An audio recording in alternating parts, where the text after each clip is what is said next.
How if I remember to switch windows? There we go. Alright. Hey guys, Resurfing here. Today I'm joined with Mael, Operation Ugawts.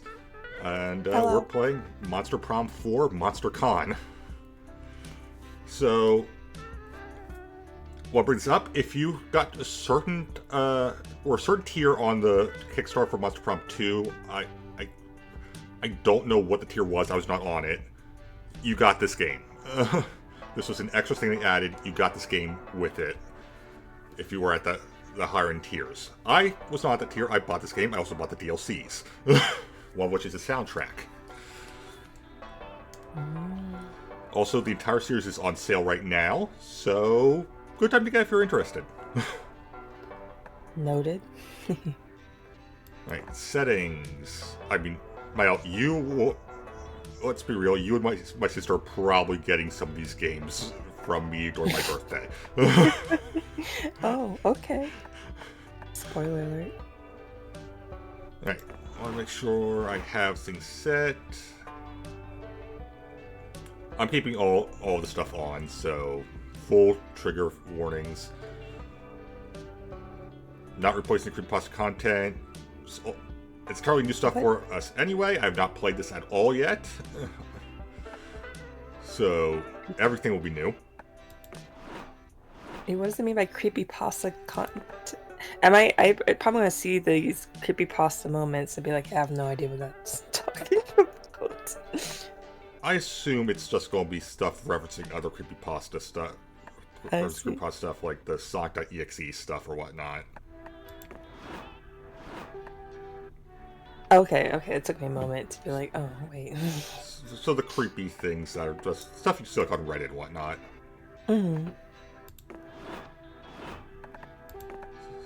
Actual system setting I want to make sure I have on. Streamer mode is on. And for everyone's sake, I have removed the screen flashes. Because that could be a problem for some people.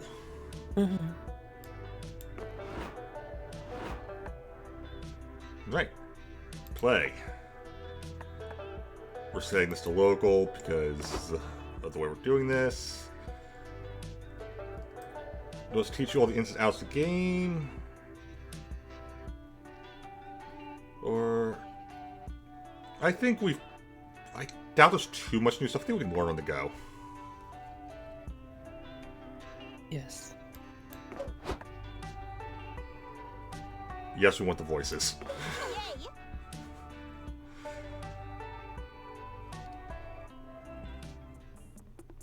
Right, 2 players. Oh, wow. They really lengthened it.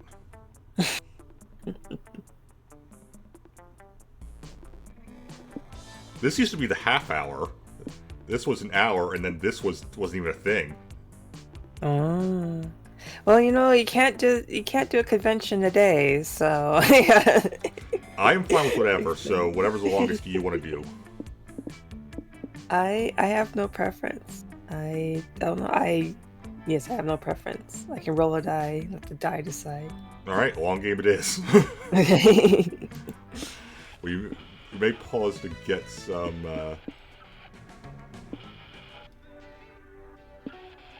We're choosing soundtracks? Okay. Might need to pause to get some drinks, but that'll be fine. Alright, so Surf Rock soundtrack. I know it's something we both pick, or this is something that one of us picks. Lo-fi. Kawaii Future Bass. Ooh, I like that one. Yeah, that one reminds me of like Kirby. Retro.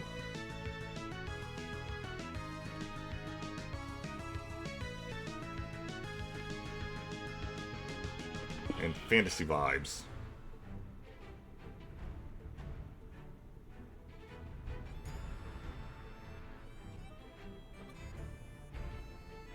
My vote is for Kawaii Future Bass. Same.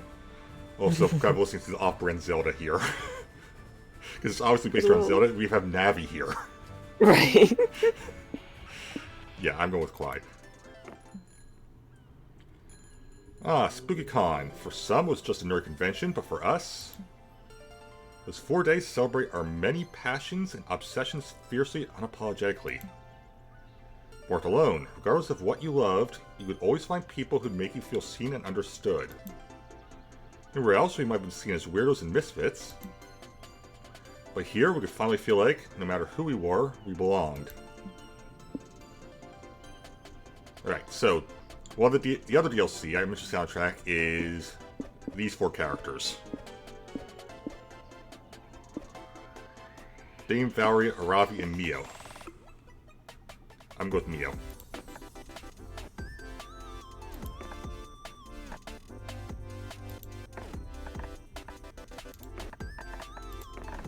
Sticking with Ryu.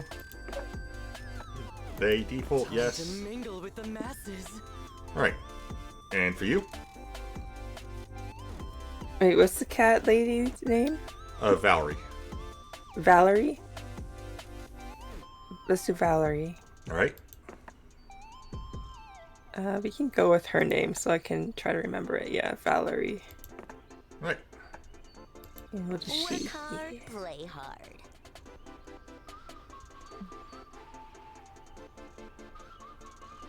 But as dreamy as SpookyCon was, it also came with its own set of preferences, some of which we already knew so well. At the end of those 4 days, the after-party loomed over our heads, posing that one evergreen question. We get a date for that night. So we're back to the dating games after the road trip. Not that there wasn't still dating stuff in that one.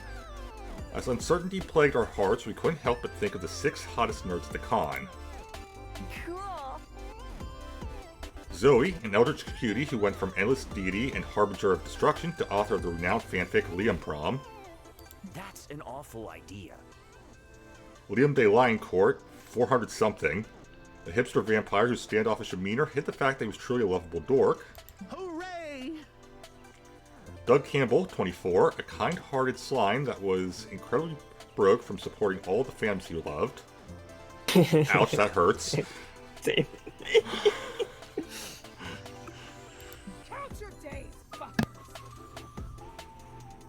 Okay, I think I found Dem's favorite.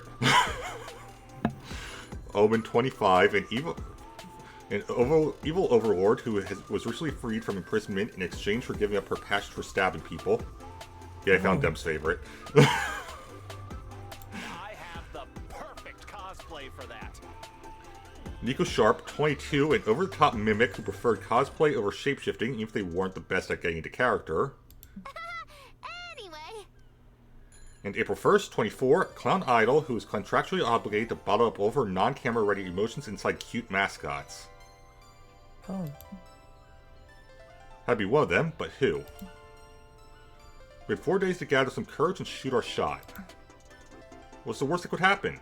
Being rejected alone the rest of our lives? Ha! We had our fair share of love and rejection, and this sure wasn't our first rodeo.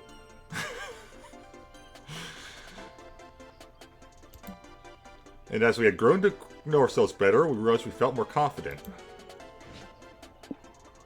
Tell us 3 things you like. Ooh. I need to read all these. Magical Girls with Dark Twist. Only Your Clown. Ghost Fix as a form of support. Stupidly specific panels. Ultra-layered memes. Dad joke t-shirts. Comics where the hero always wins. Anime fashion. Heavy metal idols. Form a cult for the lulz. Weird reality shows, and of course this is one, Step on Me. I'm like, which magical girl show does not have a dark twist? Yeah, I mean, the most famous magical girl show that most people know, each season ended with all the cast dying. Right. So I'm just like, I don't... Like, that's it should be a canon. That's Sailor Moon. Everyone dies at the end of a season. I'm just like, it's like magical girls, but with like a lighthearted ending would be like the twist on that genre. Like, even the most lighthearted magical girl thing I can think of, Cardcaptor Sakura or Pretty Cure, both of those have dark twists in them. So it's like... But yes, that's absolutely my first pick.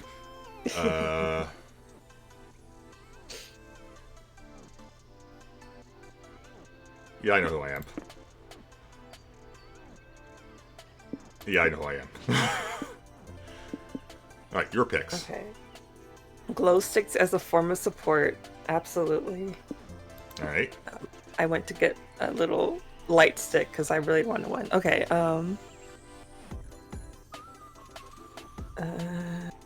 forming a cult for the laws. And stupidly specific panels.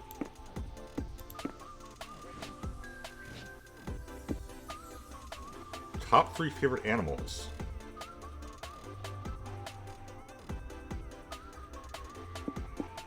Okay, out of these? Well, well, I'm required... With the whole, my whole cockroach thing, I'm required to take the bird. I like octopus. Horse. Yeah, mine's the octopus out of these options.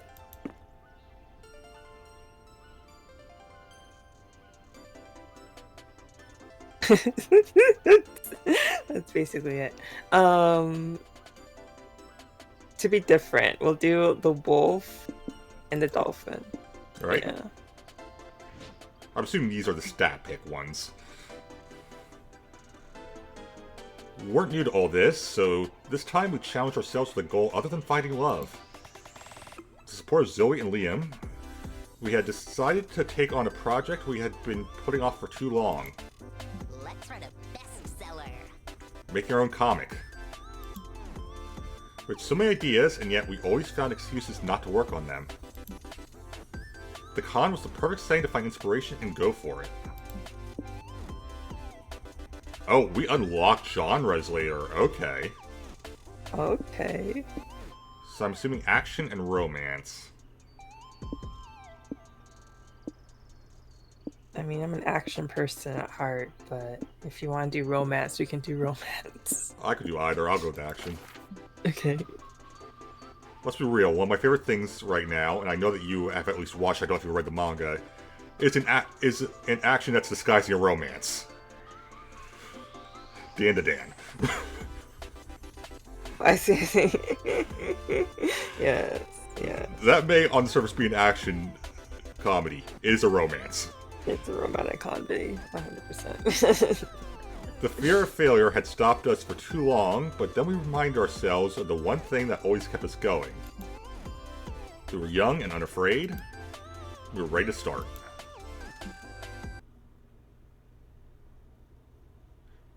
It has checkpoints. Okay, good to know. You reap what you sow, darling. So many dancing images. I'm here for dancing.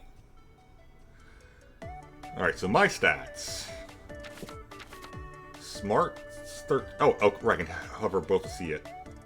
So I have 13 smarts, 8 boldness, 12 creativity, 11 charm, and 9 fun. You have 8 smarts, 12 boldness, 13 creativity, 9 charm, and 11 fun. Creativity being your max does not surprise me.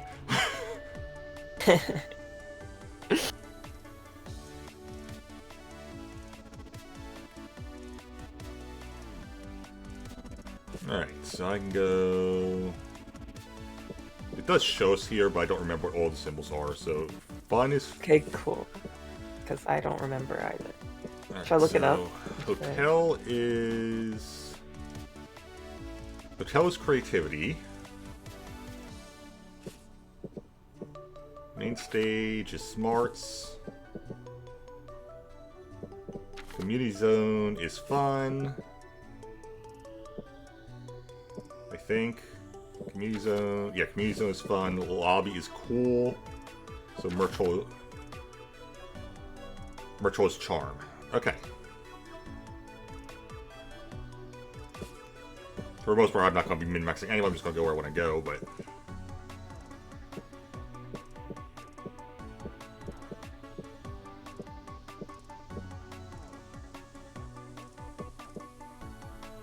Let's do community zone.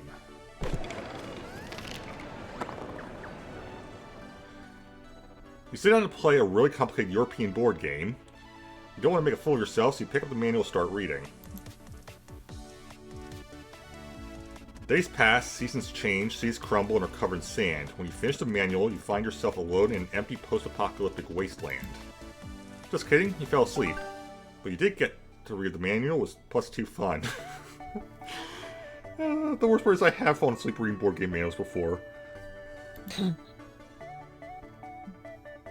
You, Nico, and Liam go to watch Doug play in the competitive tarot tournament. Hopefully there's a win in his future. Sorry, I'm looking at the death note. Best of luck to you, my friend. I confess I never much liked this game, but since you like it, I will pretend to care about it for your sake. Aww. You want to be Doug? Sure. Thank you. Not to brag, but I won the Spooky Elementary competitive tarot championship back in the day, so I think I've got this. Doug signs in, reviews the rules packet, and learns that he does not got this at all.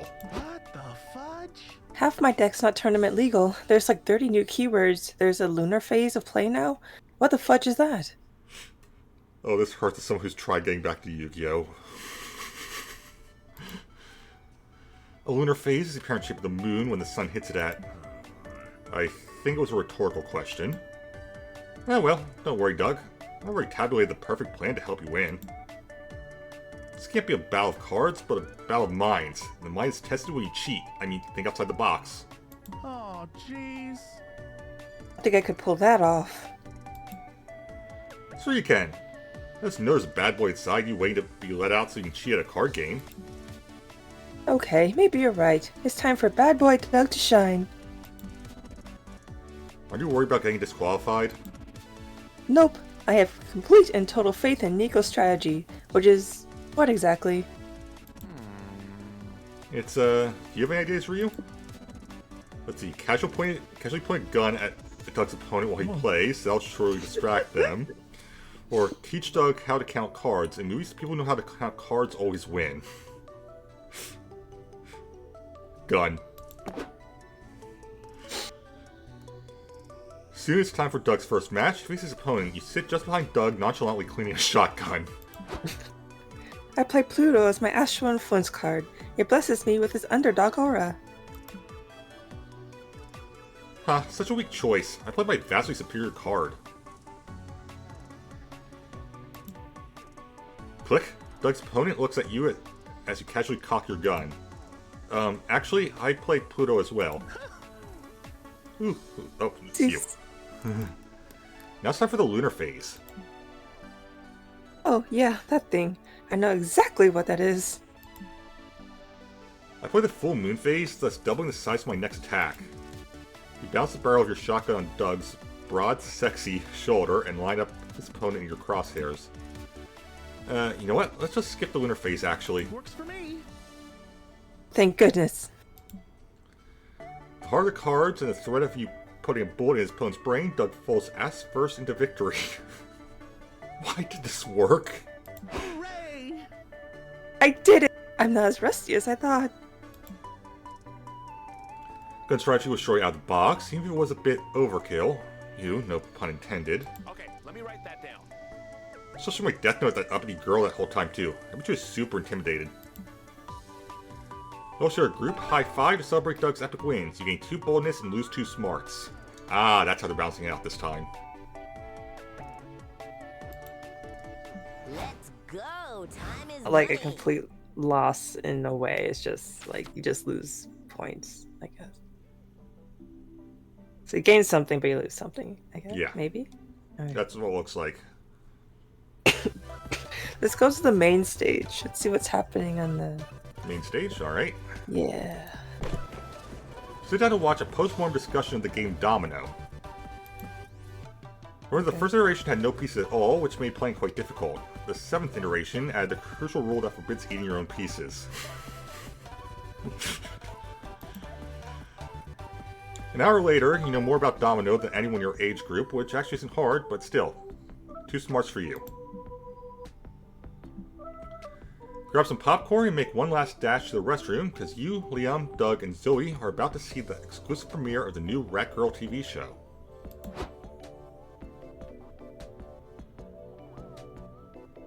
Do Zoe. You feel Alright. Zoe's your character, definitely. Oh, okay. I don't remember what she sounds like. Eee! I can't believe this little webcomic made it so big. Rat Girl is such an inspiration to girls like me who are also little freaks. She's the most fangirl character here. I feel like you should be the one voicing her. The lights dim and the opening title plays Rat Girl, brought to you by Red Boar. Another humble webcomic sold out to a drink conglomerate. Is there no escape from the claws of capitalism? Sure won't be that bad. I kind of like spotting product placement sometimes. It's like playing Where's Waldo? The show opens on a were-rat draining a can of Red Boar. Suddenly, the can transforms into a bottle of water. What? My Red Boar turned into disgusting water? Water lacks all the delicious chemicals that make Red Boar the superior beverage/engine fuel. Camera pans over to a villain with faucets for hands. You're too late, Rat Girl, he cackles. No, it'll be caffeinated now that Big Aqua is here. You fiend, Rat Girl squeaks. Everyone needs their daily dose of productivity in a can. Taste my fury. What's wrong? This isn't nearly as fun as Where's Waldo. Yeah, let's bail. I'm thirsty anyway. Thirsty for a can of delicious, heart-pumping Red Boar. There it is. Why did you say that? Huh? I'm not sure what came over me. I guess marketing messes with your brain. Well, there's the costume unlock.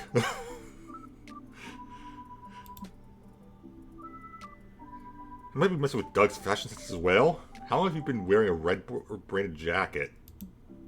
What? I don't know where it came from. It looks kind of cool though, right? Not as cool as Liam's Red Boar neck tattoo. What is happening? Shit, I've never seen product placement this powerful. It's almost as powerful as Red Boar's guaranteed 5 hours of unstoppable energy. Surrender to the magic taste of Red Boar. I mean, save us, Valerie. Think very non-advertiser friendly thoughts, or I know a magic spell that makes brands go away. Repeat after me, I'm broke. I know a magic spell that makes brands go away. Repeat after me. I'm broke. Yes, yes. Good idea. Chant it, guys. I'm broke.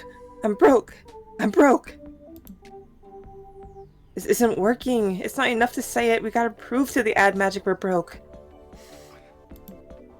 You'll get out your empty wallets and sad bank accounts, but for some reason it's not working. Wait, look. It's Liam's fault. He's loaded. What do you expect? I'm centuries old. You end up having assets appreciate over time whether you know it or not. We'll never be safe from the addictive high-energy crave of Red Boar like this. Give me your phone. Before Liam can protest, Zoe snatches his phone and drains his funds to buy a really expensive horse. What the hell? It's working. The advertisement magic is retreating. You're a deafening screech. The Red Boar branding starts vanishing from your clothes and from Liam's neck. Half an hour later, you're all outside, bringing a horse's luxuriant mane. Dang, that was a close one. Thank goodness for Zoe and Valerie thinking on the spot. Hey, any plan that ends with me getting a horse is a good plan. I hate you all. You're sure Liam will come to appreciate his purchase in time. You gain 2 smartness for quick thinking, but lose 2 boldness for admitting you're broke. I'll show you the way. I can't lie, I'm always broke. Speaking of broke, merch hole. Walk around the merch hole, you notice a stand full of retro toys. Hey, some of these you remember from your childhood.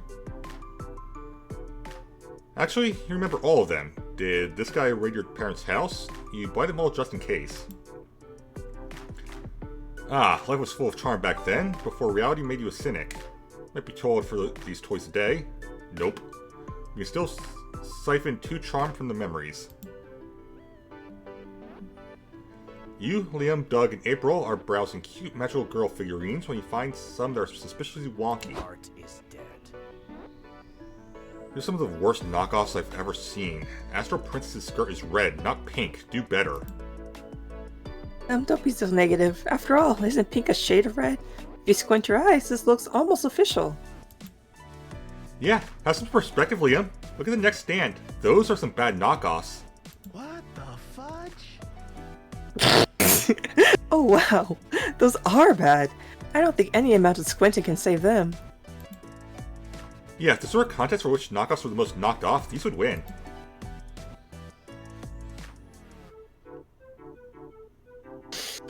You think those knockoffs are better than mine? I got way better stock than those ugly little shits. Let me bring out the good stuff. The sellers sets out some knockoff figurines that truly push the boundaries of what could be considered merch. Huh, that's the best you got? Check this out. We saw some knockoffs that push the boundaries of what could even be considered figurines or plastic. First seller sets out a new batch with creepy off-putting expressions, like they're laughing at God. The next batch of figurines seems to constantly morph and dissolve. They leak strange oozes. If you listen closely, you can hear their subtle yet unsettling screams. There's the creepypasta stuff. Okay, I don't know what it's referencing, but... I don't know if it's referencing anything specifically, but it's definitely a creepypasta style. Oh. Stop it, both of you. You're scaring me. No believer, but I expect these knockoffs are getting so off that they risk defying God and incurring divine wrath. Save us, Ryu! Oh, cute. Normally you called it an overreaction, but the latest batch of knockoffs are diffracting the waves of reality, so yeah, he should do something. Let's see, these bastards don't fear God, instill the fear of God in them by performing a tragedy about the gods punishing knockoffs, or conjure the most powerful spell against knockoff sellers, the cease and desist.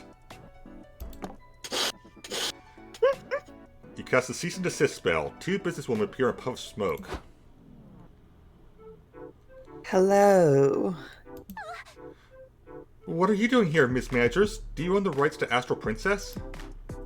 We represent the Shell Corporation within the media conglomerate that controls most forms of entertainment, governments, and snack foods. In other words, what don't we own the rights to? Now listen, you two. You have to stop selling these knockoffs or we'll take you to court, and nobody wants that, right? You can't sue us! Most of these knockoffs are so bad they aren't even recognizable as Astral Princess. It is technically true. This one's basically just a blob in a skirt. True, but we've trademarked skirts, so it still belongs to us. You can't just trademark the concept of skirts. I think you'll find that we can hire enough lawyers to convince a jury that we can. Then knockoff sellers agree to knock it off. I don't know. Gee, that was kind of bleak. I don't think we were on the good guys team in that conversation. There were no good guys in that conversation. We did what we had to save the world. Monopolized corporate hellscape is still better than divine wrath over knockoff abominations. Cheer up, Doug. We'll do what I always do when I'm feeling good about capitalism. Buy a little treat and stop thinking about it. Ouch, that hurts. Favorite. You'll treat yourselves to ice cream sundaes. You gain 2 smarts for learning up, but lose 2 creativity. Gotta make some money. Let's go hotel and outdoors. Alright, hotel it is. Hotel LobbyCon, let's go. So you have some time off, you decide to hone your drawing skills by drawing some fan art. Yes, that's what the image is showing.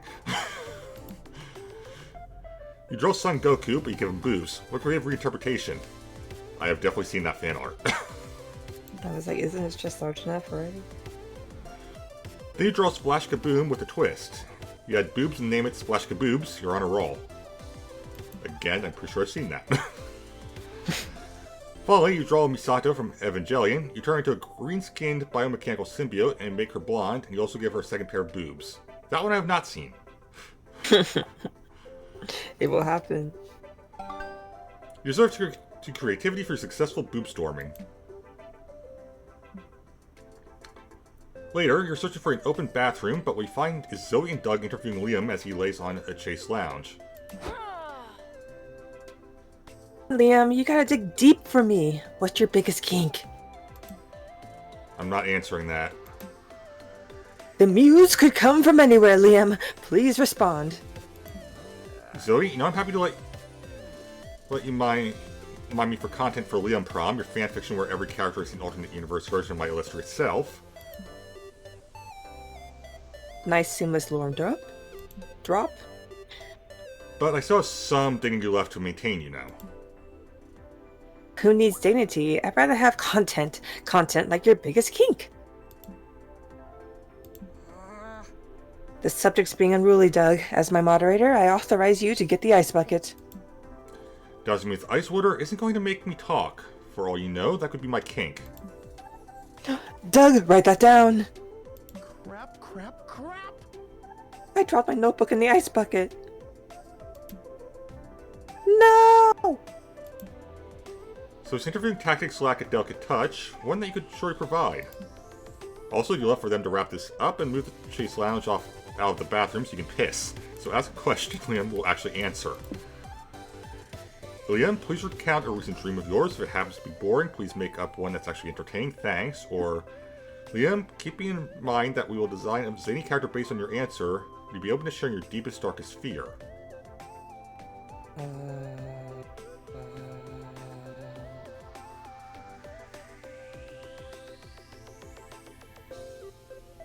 Alright, we're rolling a die and we're going to go with the dream one. That's a dream. Please recount a recent dream of yours. Alright. It happens to be boring. Well, I recently dreamt that I was drinking a chocolate frappuccino at Starbucks. What a nightmare. So authentic. Let's see if I drink anything less than a French press dark roast at some underground cafe you've never heard of. We're getting somewhere, but that dream was kind of boring. Sorry, my subconscious wasn't narratively interesting enough for you. Fine, I forgive you. We can still spice this dream up. Like, what if there was a bloodthirsty crocodile at Starbucks? That really raises the stakes. But there wasn't a crocodile in my dream. So he's onto something, though. You should dream of more crocodiles, Liam. It'd make things much more exciting. This is perfect! My next character will be Crocodile-Fearing Liam, a Liam that represents Liam's fixation on crocodiles, which appear in all his dreams. That makes so much sense. Except it doesn't because I don't dream of crocodiles. Maybe he doesn't dream of crocodiles because he's too scared of them? This is a fanfic come true. Ah, of course! Crocodile-Fearing Liam it is! Ugh. So is that? You lose 2 charm, but you gain 2 creativity and 1 open bathroom. Finally.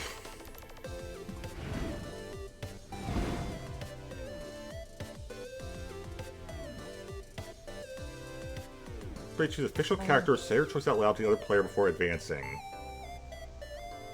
Shinra. Kusakabe. Okarun. Also, I didn't hear your character. What was that? Oh, Shinra Kusakabe from Fire Force. Okay. His plushie staring straight at me, so took that as a sign. Voters decide based on how terrible it'd be if the character was the one officiating your wedding. I feel like they're both really nervous characters, so I don't... Yeah, that's, One can turn into a depressed demon, and the other one is Fire Jesus, so I don't know. Okay, I'm moving this to Okarun then. Okay. Go Okarun. Yes. That's the worst choice. Alright.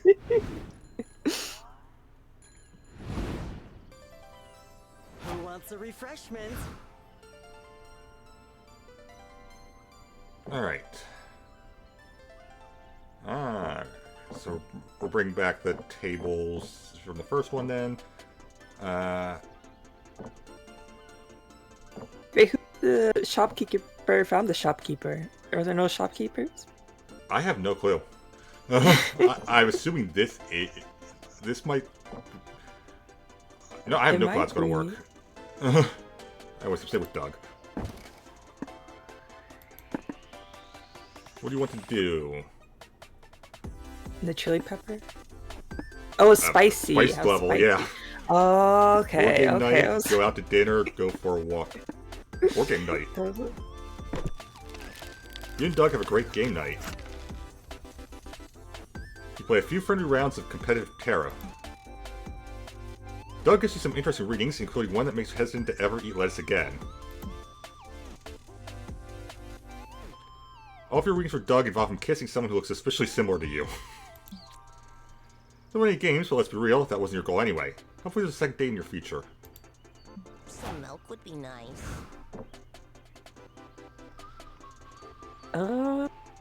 Let's sit with the mimic. Let's learn about the mimic a little bit. Alright. Yeah. Nico.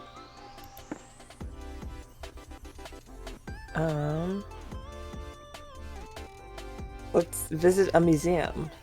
Alright. You and Nico decide to visit a history museum. They tell you they love museum going, although they're not good at remembering dates or facts or where the exit is. Still, it's really exciting for them to see ancient Greek theater masks. It's like proto-cosplay. Look at them try to reenact an old Greek play by themselves. They clearly don't know any Greek, but their chiseled body does look pretty classic to you.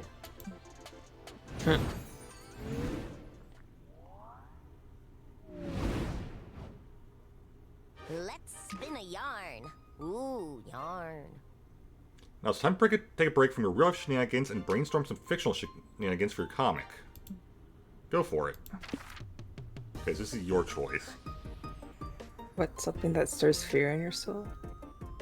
The ghosts of all the big surreal artists of the early 20th century. Math. Wolves with guns for legs.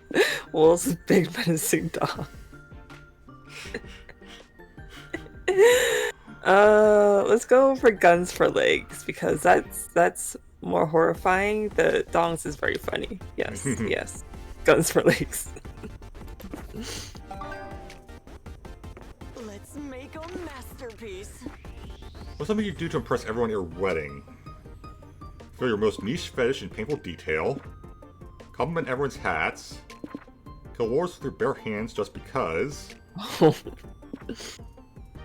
Solve the Hodge conjecture, a major unsolved problem in algebraic geometry. I haven't even heard of the Hodge. Well, I didn't take any math. Well, I took some math theory classes. One of these I've heard it recently, I don't know what it is. Alright, compliment everyone's hats.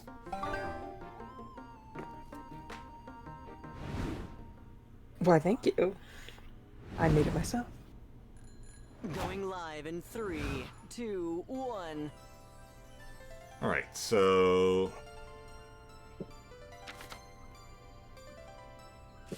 last time I did here and here... Well, what you haven't seen yet is the lobby. You have a great time at the con, so you decide to tell the world by tweeting, "Having a great time at the con? Good one."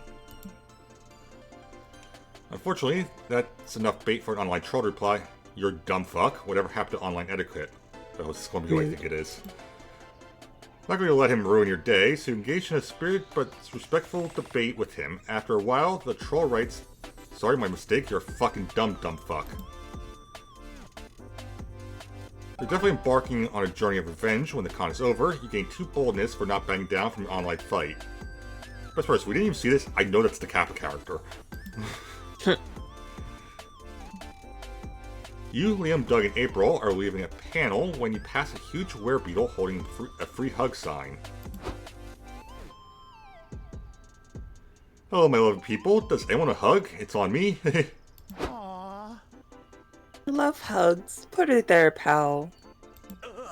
Wait, Doug, you don't know where that hug has been. Have you heard of the notorious hug dealers? They lured lonely, touch-starved victims by giving them the first hug for free. But soon you get addicted to their tender embrace, and you have no choice but to pay for your subsequent hugs. It's too dangerous to risk. Crap. Just let him hug me. Am I addicted now? Am I gonna die? Maybe. Good for you, buddy. I'll take a hug too in solidarity with Doug. I wouldn't mind having my bones crushed by this guy's enormous, veiny arms. Thanks. Arm Day's my favorite day. I can hug strangers so much harder. No. April, don't make the same mistake I did. You don't want to live a life enslaved to insatiable hug cravings. Might still be able to save you, Doug, but we have to act fast or soon the only embrace you'll know is the sweet embrace of death. Friends are not helping, so it's up to you. How can you make sure this guy's hugs are clean so everyone will chill out? Give him your bank password and see what he does. If he doesn't steal all your money, you know you can trust him. Or send the hug to the lab for full analysis to see if it's adulterated with sketchy stuff like fentanyl. Oh. Seriously? Anyways, I'm taking the second one. Go to forensics lab. A scientist dons a full-body hazmat suit and allows a shady-looking guy to hug her. Whoa, this hug is highly adulterated. Amphetamines, cough syrup, and a bad body odor. Well, that's just from a con. Must be from someone else giving me a bad hug. I don't know nothing, I swear. Bullshit. Tell us everything you know about Huge Hugh and the Hug Mafia. Or the only thing you'll be hugging are the bars of your cell. I don't want to die. I am sorry to interrupt, but I may have a hug addiction. I don't want to die. Look stressed, buddy. Want a hug? Don't touch me. You're the source of my stress. But, I guess a hug would help me chill out. Looks backsliding already. Test this man's hugs, doctor. I missed 100 cc of apathy into my friend's stat. Scientist hoses her hazmat suit off and embraces the werebeetle. A tear slowly drips down her gas mask. This hug is clean. It only has friendliness and good intentions. It evokes a feeling of your father, finally approving of your choices. Well, that's a relief. I'm sorry I doubted you, big fella. It's okay, I get it. There are a lot of sketchy people out there. About a group hug to leave all that behind. Well, if you insist. Nice stranger tightly embraces you, Doug, and April. Harder. Oh. What? Nothing. He was too charmed for not trusting the hug dude at first, but getting too smart for trusting science instead. Let's go. Time is money. Oh. Alright, so last time I did main stage and hotels, so let's do the merch hall. Let's just spend some money. Oh nope, I'm doing my thing. Okay. You suddenly realize your phone's dead. Good thing you're at the merch hall. Find a stand where someone's selling chargers. You want to buy one, but you feel bad about buying something so not nerdy. Vendor sighs and draws an uwu face on the charger. Sold. You gain 2 charm for your kawaii phone charger. Nice. You get a text from Nico asking you to meet them at their hotel room. Apparently they've got a big surprise to show you. Yo! Hey Valerie, I need a second opinion, and you've always got great ideas that never go wrong, so I figured I'd ask you. I'm entering the Cosplay Grand Prix. It's the biggest cosplay contest at the con, so I gotta pull out all the stops to make the biggest impression. That's why I'm going to view this outfit. There. You ready for this? No. Oh. I'm the That's Joker, pretty good. baby! Oh, that looks great. You'll win the cash prize for sure. Yeah, it's not about the money, Valerie. It's about sending a message. Miko, master of disguise. The message I'm the greatest cosplayer ever, of course. Thing is, if you want to win the Grand Prix, you gotta nail the cosplay and the talent show portion of the contest. For my act, I thought about blowing up a hospital or killing a Robin or diving into a vat of toxic waste, but the judge said those were all too psychopathic. Some people just don't understand the art of method cosplay. Oh wait, do you have any talent act ideas that won't get me hurt or arrested? See, a cathartic dance number down a flight of stairs that makes people want to become you despite you being a known murderer. Or, the Joker's known for fighting the Batman, but Nico will have to make do with the next best thing you have, this bag full of actual bats. See, the second one would involve him being hurt, but that is true. While the other one is very simple, I don't think he'll win. They'll win. I don't think they'll win a cosplay contest doing something simple. Oh no.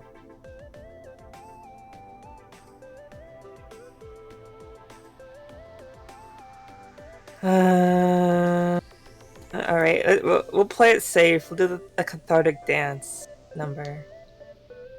All right. Ooh, smart. Great idea. Everyone loves a dance number, but I better practice before the big day. Nico set out to find some stairs to practice on. As for the music, Valerie, here I go.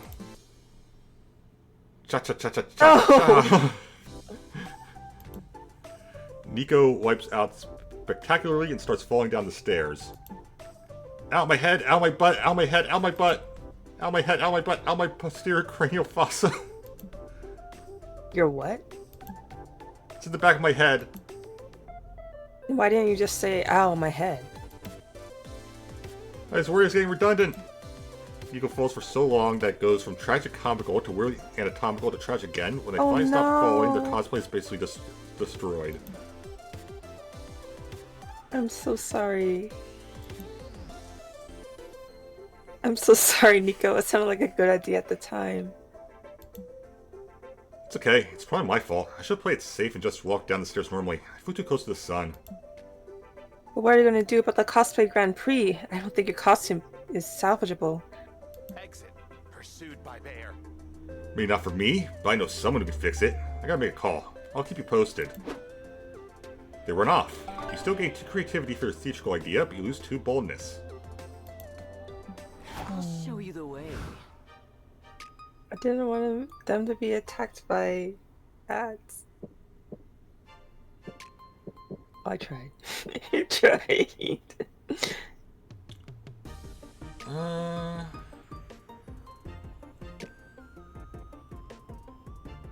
gonna go to the community zone again. So after the games go on at the community zone, and you find an area dedicated to retro video games. Start by playing some N64 games, then you go further back in time to play the original Super Mario, where Mario was a dick. That's true, actually. You round up your playing session by playing checkers in the royal game of Or. Your Mesopotamian gamer skills bring you +2 fun. Then look over to see Liam, Omen, Doug, and Nico chatting in front of a scoreboard. Sports in your con? You better check out this anomaly out. Oh, hi there. Hey, Ryu, do you want to play imaginary ball with us? You basically sit together and imagine you're playing a ball game. It's fun, probably. Ready to play? Let's have me against all of you. Ha! You made a critical strategic error, vampire. 1 versus 4 is a completely unfair distribution. You're right, it's completely unfair. For you 4. It is on! You and your friends sit down, close your eyes, and start imagining as hard as you can. Imagine yourself on the bench. You don't want to be left out, but you don't want to play sports either, even if they're imaginary. Do any of you see the ball? Are we winning? Just the insides of my eye sockets. Are we winning? Ha, I just scored a point. What? How? Forfeit your point to me or forfeit your life. Yes, I score again. I think maybe Liam's full of it, but then a referee shows up and awards Liam 2 imaginary points. Wow. Nice. I wish I were half the athlete you are, Liam. Liam somehow stomps everyone's ass at an imaginary ball. A crowd has formed to cheer him on. He's up 20-0, which is to say he keeps repeating, "Ha, I score again," with his eyes closed. Ow, sorry gang, I gotta hit the bench. I think I twisted my imaginary ankle. Fine, be gone from me. Ryu, get in here to win me some points or I will twist both of your imaginary ankles. Shit, you don't have imaginary medical insurance. I'm gonna beat Liam at this game, but how? Anime Mastermind plot twist, reveal that you imagined that 1 week before your team paid millions of imaginary dollars to hire Liam, so all his points have been for your team, or throw Liam off by asking why he isn't wearing imaginary pants in the imaginary match. Holy moly! And put some pants on! There are children in here, and they have very active imaginations. I'm obviously wearing imaginary pants, you can see them right there in your minds. I beg to differ. In my mind, your imaginary undergarments are on full display, and you have clearly skipped imaginary leg day. For shame. Stop it. Stop it. Yeah, Omen, stop it. You shouldn't shame Liam just because he doesn't hit the imaginary gym as often as we do. Doesn't make him any less imaginarily valid. Sorry, Liam. As much as I want to, I can't picture you wearing pants anymore. Can you remind us what your pants look like? Liam spends the next 5 minutes describing every detail of his imaginary pants. Now's your chance. Look, everyone. Doug scored a point. I did? Whoever says he did, so he did. And just before the match comes to an end. Final score is Team Liam, 20 points. Team Omen and Henchman, 1 point. That was clever indeed. We may have been defeated, but thanks to you, my gelatinous friend, we escaped total, crushing humiliation, which is better than nothing. Go, Doug. You did it. I'm good at sports. I can't believe it! I'm good at sports! Your friends celebrate. Liam puts his hands on your shoulder. You've earned my respect. Got me the end, Ryu. I respect that. I rarely see a team score even 1 point against me. If I always play without pants on. Did he just wink at you, or did you imagine it? You're not imagining the too fun you get, at least. Or the too smart you lose. Let's con some congoers. Let us go back to the main stage.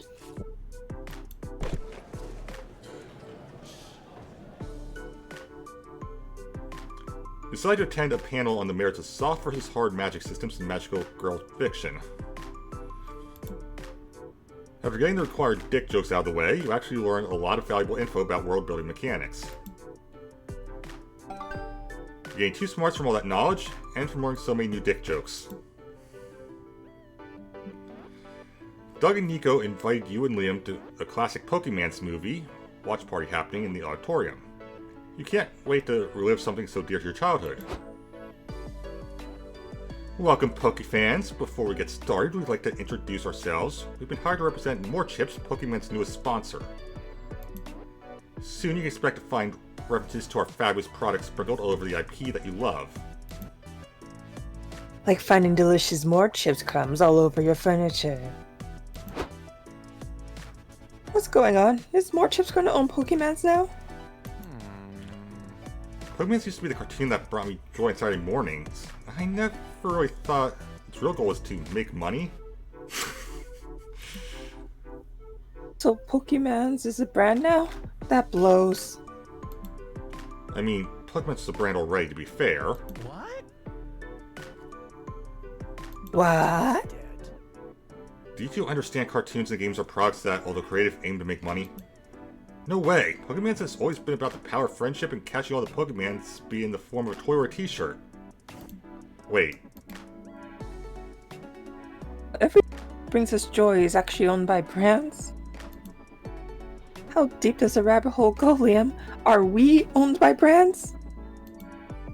It depends. How many online tracking cookies have you accepted over the years? No. Oh. It's one thing to open your friends' eyes to our capitalist hellscape, but you'd rather not completely break their spirits. Think of a way to calm Doug and Nico down. Let's see. Trust the cycle of white capitalism. Before your existential dread runs too high, a brand will surely release something trying to distract you. I'm sorry, you were saying? There seems to be a theme of anti-capitalism in this iteration. Or build the ultimate defense against the dreadful claws of brands, a pillow fort.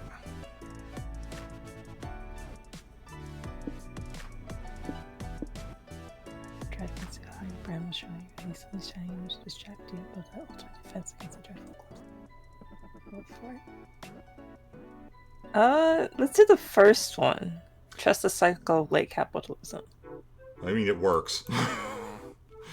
Damn, this sucks. To make it worse, I just remember Monday is only a few days away. Oh, Mondays are the worst. Cartoon cats have taught me this, and I trust them very much. It's true, Mondays are like the day that merged the weekend.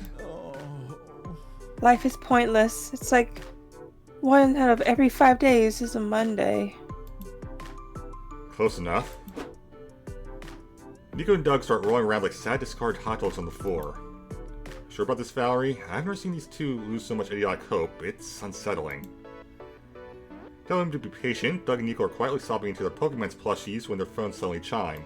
Somebody pinch me. Dude, no way! They just announced that Animal Cruising is getting another sequel. Oh my gosh, I love Animal Cruising. Right? It's the ultimate chill. Just tending to your village, catching bugs, being able to afford to pay off your mountain of debt. It's so nice to get to talk and cruise with all your neighbors. I wish we had walkable neighborhoods full of friendly, visible strangers in real life. Same. I wonder what killed that lifestyle. Yeah, who knows? Let's watch the game trailer and check out all the new features. Well, I'm surprised it was that easy to make those two forget about Monday. It's really so surprising? Are products not mere distractions to make us forget that life is nothing but a series of bridges between Mondays? Oh well, Monday may come, but for now, you're going to gush about the latest Animal Cruising and ignore the existential dread. You gain 2 smarts and lose 2 fun.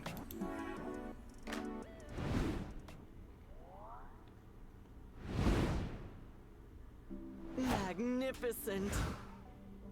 Alright. I'm good at the hotel this time.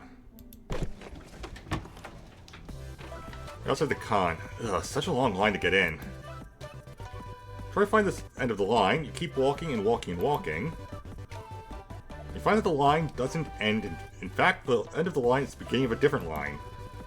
This one line goes to a guy who's giving out 2 creativity. That'll entertain you while you wait to get into the con. I hate when that happens, not gonna lie. Oh no. Afterward, you're walking to the food trucks when you pass Doug carrying a boomerang of all things. Jello. Hey Ryu, what do you think of my new boomerang? It's certainly a boomerang. It sure is. I freaking love this thing. Boomeranging is gonna be my passion from now on. Why? Because boomerangs are so cool. You throw them and they always come back to you. Watch, I'll show you. Like throws a boomerang, it doesn't come back. Huh? I think I know what I did wrong. One sec. Like goes to retrieve his boomerang. Okay, let's try this again. Return to me, my friend. Darn it. It's fine. 3rd time's a charm. I can do this. Is this boomerang broken or something? You can't watch Doug trudge back and forth to get the boomerang anymore. It's too sad. There must be an easier way to make it come back. Right, if found, please return to Doug on the boomerang. It'll mix the bad arts of boomerangs with the wholesomeness of Trans people's kindness, or if you try throwing it straight upwards, it's so much easier. Right, if found, return to Doug. Good thinking. Oh, good idea. Should I add my last name and address too? Now, you don't want to be the first guy to get doxxed by a boomerang. Okay, but I'm at least going to glue a picture of myself on it, so people who know who I am. It's not like it's going to go so far that whoever picks it up can't see me from a distance. Doug writes a message and glues a picture of himself to the boomerang, and I'm worried about where this is about to go. Now, let's try this one more time. Fly high, little guy. Doug throws the boomerang right into the open window of a moving bus. I mean, it was a really good throw at least. Wasn't it? I just hope I didn't hit anyone. You don't know, can't hurt you. I guess snack? I'm starving. You and Doug head to the food trucks and get churros. You know, Ryu, I've been thinking, maybe it's not so bad that I lost that boomerang. It wasn't that cool, right? Yeah, no, totally. In fact, I was thinking... Hey, you there. You're Doug, right? I found your boomerang. You did? Thank you so much. Where'd you find it?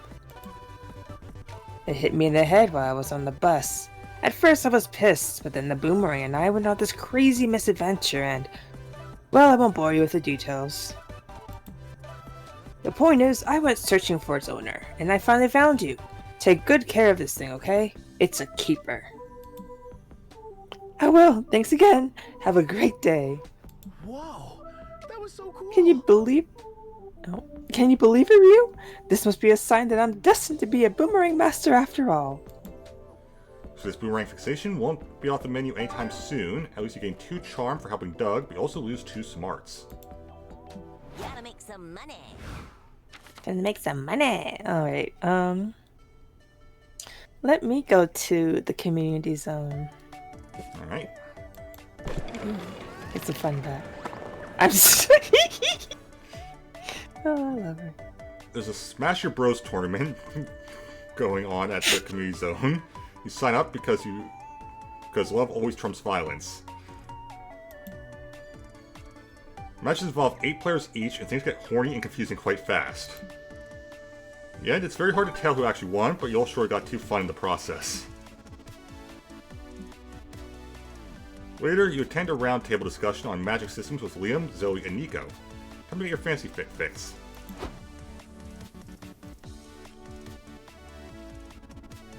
Thank you all for coming. Let's start with some broad topics. Do you all prefer soft magic systems or hard magic systems? Hard magic systems are obviously superior. Rules are vital to tell a compelling story. I hear you, I see you, I feel you, and I disagree. Chaotic soft magic systems where anything goes are more fun. Hocus pocus. Yeah, I love wizard-dated stories. Us wacky wizards always doing everything. Guess I just prefer stories which follow a modicum of logic and structure instead of letting the magic system get straight up ridiculous. Says the vampire you can shapeshift into a hot dog stand for some reason. I have no clue which game it's referring to, but it's definitely something in one of the previous games. There's an established rule. Have you ever seen me turn into a corn dog stand? Nope, because that would be stupid. I guess. So, do you all prefer systems in which magic is finite or infinite? Zoe likey. You mean like how penises only nut once before needing to recharge, but vaginas just keep going until my hand gets tired? I like them both. Okay. I'm not expecting that one. Like, sure. Yo, nut-based magic system. You're a genius, Zoe. Well, the idea is creating new magic systems as a group, but not that one. You there? You've been quiet. Why don't you present a system? Sure you can come up with something more, stimulating that we've already heard? Hey, my system was plenty stimulating. Oh man, you're about to disappoint the hell out of this moderator, but nevertheless propose a magic system. Let's see, backhanded blessings, a world in which backhanded compliments become true as if they're curses cast upon your enemies, or STM, sexually transmitted magic. Sexually transmitted magic. Yeah, I had a feeling. Click, there we go. What? No, why are all of your magic systems so horny? It's breathtaking. Ignore him, Valerie. I love it. Magic systems should be determined based on the kind of story you want to write. And a story about sexually transmitted magic definitely sounds like something I'd want to binge read. Not bad. And for once, nobody complained that the sex scenes are an unnecessary deviation from the main plot. Let's hope Valerie fleshes out. What magic can people pass around when they do the nasty? What about conjuria? It's gonorrhea, except instead of gross discharge, you conjure dragons and krakens out of your pussy. Very clever, Zoe. What about syphilis for psychic magic? Isn't syphilis just a regular STD? If they fall into my pun trap, I'm saying syphilis with a silent P. Dang. Whoa, it gives you psychic powers and makes your P sign. That's a good spell. My turn. What about wizard crabs? What? Wizard crabs. You know, like regular crabs, because the crabs are also wizards. Wait, you mean regular crabs aren't wizards? My assumption was way off. This is far away the most productive conversation about sex you've had all day. Good work. You gain 2 fun and lose 2 charm. Time to get some new fans. Let's see. No, I haven't done main stage yet. You attend a panel on how to seamlessly add loot boxes to games. Short answer is that you shouldn't. This turns out to be invaluable knowledge that makes you gain 2 smarts. Pay 10 monster tokens to open mystery box with a bonus for random amount of smarts. JK. Get ready to get hype because you, Liam, and Doug are going to see April perform a live concert on the main stage. Hi, my darling fools. Hi, my sweet April's fools. How's everyone today? April! April! April, you're the best. Doug, don't be vague with your support. She's the best at what? Also, doubt she's the best. She's such a superlative statement, feels a bit insincere. Good support should be realistic and constructive. Look. April, you're quite decent at this. This is the best concert I've ever attended, but neither is the worst. Woohoo! Liam gives a thumbs up. April is looking at you through with what one could describe as murder eyes.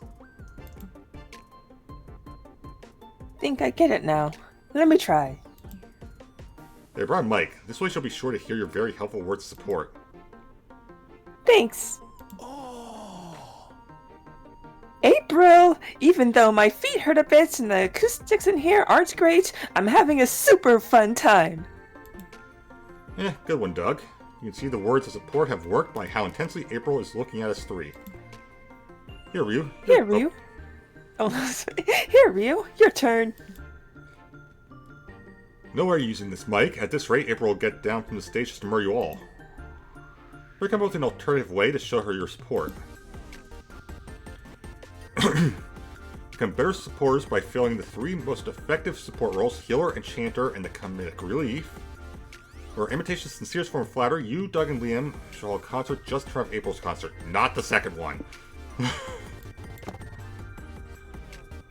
Tell your friends your idea. Liam still thinks it's better to yell on his mic, but you get them both on board. End of April's first song, you 3 are ready. Thanks for coming, my darling fools. We've got a great show planned for you tonight. April, you used a lot of stamina in the performance. Help me to heal it. Oh, I'm an enchanter. I have, the spell to protect you against arrows. You know, in case someone tries to shoot arrows at you. That is a choice. Oh, that's neat. But please stop doing weird magic at me. It's distracting. You're making you nervous, April? Let me heal that. Nervousness is not something you can heal. It's not working. Liam, lighten the mood with your hilarious one-liner. Nope. I'm not saying it. I don't understand how that line is funny or helpful in any way. Do it, Liam. April's counting on us. I'm Liam de Linacore and I smell like a butt. Butt? That was epic. Worked. You silly geese. Come on, quiet down so I can focus on the concert. Concert goes off without a hitch. Probably thanks to your support, you gain 2 smarts from knowing so much about support roles and lose 2 creativity. Let's go. How do you Time lose is creativity money. from that? What? What? That doesn't make any sense. Alright,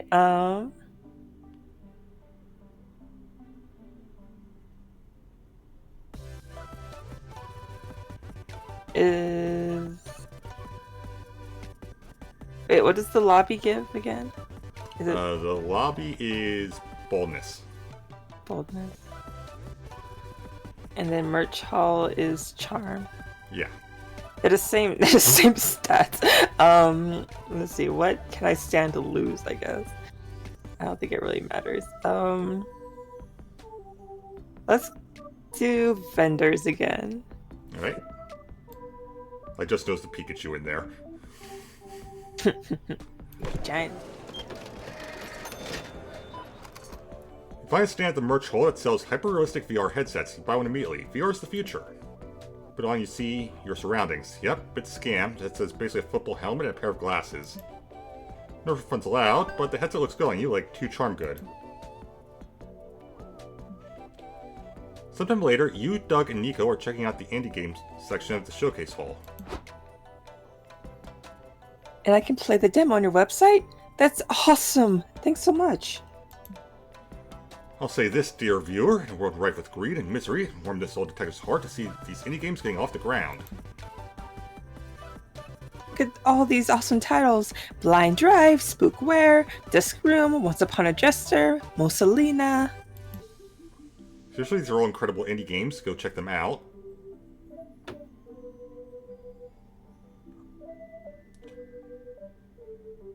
I'm going to assume these are real games based off of that.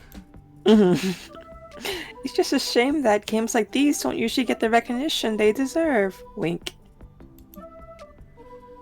Doug, you've got the answer already. We'll spread the word. We'll hit the pavement. Use the grapevine. Get the scuttlebutt around.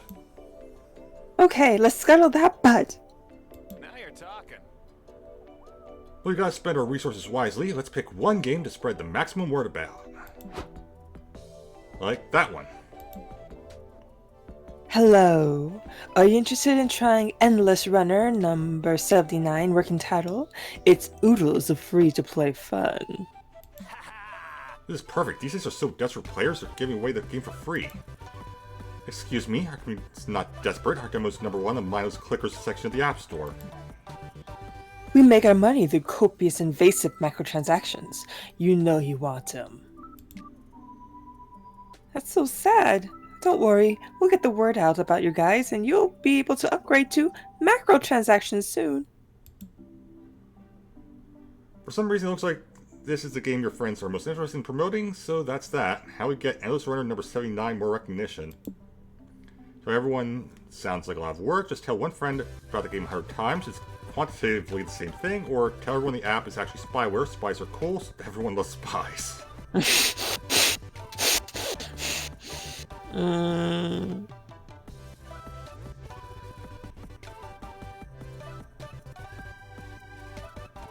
Sure. Tell everyone the app is actually spyware. Alright. Works for me. Oh, good idea. Spies are ultra cool. We prefer that you did not spread the rumor that Endless Runner number 79 is spyware. Especially when that claim is so unsubstantiated. Ha ha ha! You know, I think I cracked this. I get it. You're still undercover. Don't worry, we won't tell. This hardboiled detective is a tough egg to crack. 15 minutes later... Yeah, but you know this game is actually spyware? Doesn't anyone say hello anymore? Hello, Liam. It's good to see you. I value our friendship very much, and because of that, I wanted to recommend you this game. The one with the spyware? Yeah, spies are awesome. The espionage, the hand-to-hand combat, the $1 million suits. But you do know that having your information stolen by spyware is bad, right? Sure, but gosh, if anyone was going to steal my information, I'd rather be a sexy spy, wouldn't you? There's not my information stolen to begin with. I need a drink. Is that true this world, kid? Is we can't always get what we want. That's why I picked up your phone and downloaded the game for you. My spy training's really paying off. What the fuck? What? Yep. One satisfied customer down. Let's spread the word about the game to more folks. Leave Liam to work out which dark websites his credit card number is on now. You've got a game to advertise. You need 2 boldness and lose 2 charm.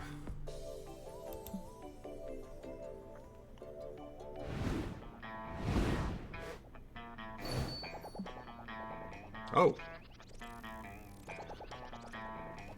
Welcome back, Dollface. You know the drill. Choose blindly and choose wisely. Let's see. So we're literally picking a blind box. Got it. Dull Daniel does nothing. Oh yes, Dull Daniel does nothing. These figurines do literally nothing. The choice for those who don't want the expected, hit them in the head. A classic. Stats but neither people. It's based on the stat icons from popular video game Human Prom. They're said to have slight effects on people's stats. Zodiac Thirst's Cosmic Office includes a first selection of 6 out of the 12 star signs you can date on the claimed dating sim. These figurines are said to have non-slight effects on people's stats. You want to test your fortune. Buff Bugs. Oh, so you like Buff Bugs? It immortalizes some of the most legendary wrestlers of an underground insect league that was popular years ago. But beware, these big muscles come packing big effects on stats. And Marks in Love is a series of handsome figurines that are said to take effect on specific places, for those who want locations to get spicier. My Weird Little Village brings to figurine form some of the most popular neighbors of this cozy yet creepy game. They're said to be cursed. They may profoundly impact your own self or the ones you're trying to romance. You eyeing Major Arcana No Mercy? It has some of the best characters from the hit anime of the same name. These figurines are all about sound video for some reason. Weird Little Village. This is mine.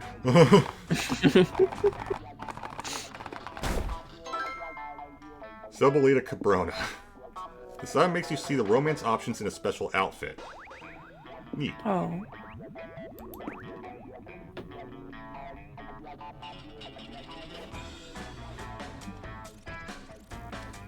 Now here's a woman with a taste for mystery. Grab a box, any box. They're all the same, all infinitely different. Let's do Zodiac Thirst. For myself.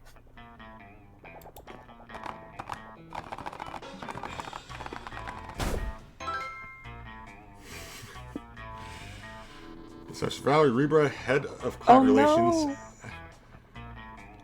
Average all your stats together.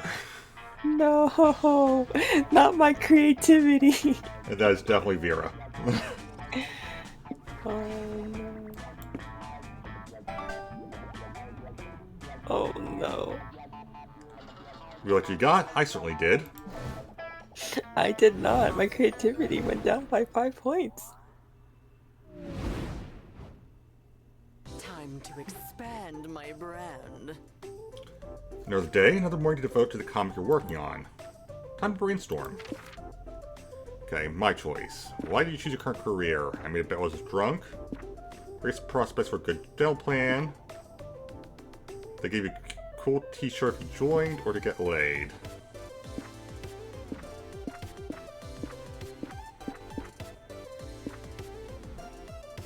Place option. Cool t-shirt. Let's write a bestseller. But you never go to prison because of this. Crimes against Keller theory. Illegal drawings of people kissing. Accidental murder. You want all your murder to be on purpose preferably, or stealing someone else's poop. You hope you never go to prison because of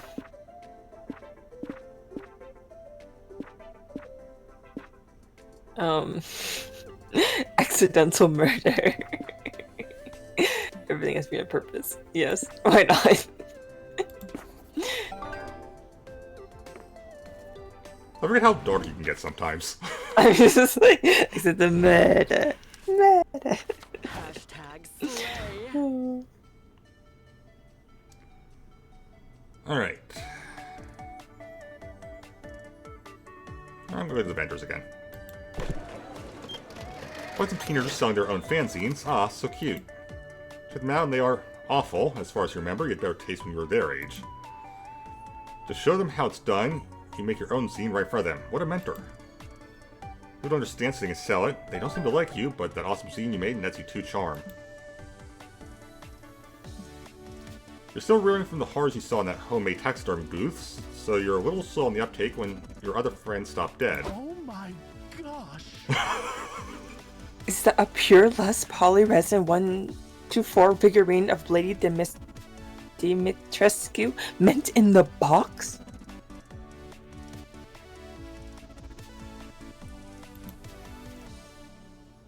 Were any of those words supposed to mean something to me? Yeah, it meant big vampire mommy. They only made 50 of these beauties. I've never even seen one in person. I think I'm gonna pass out. Focus, Doug. You can't make the purchase of a lifetime if you don't keep your eyes on the prize. I'm glad I picked the blind box I did. No chance in heck I can afford that figurine. I need to take out like 2 loans on my moped. No. It's okay. It's enough just to stand here admiring it. Pretending for a few sweet minutes that's mine.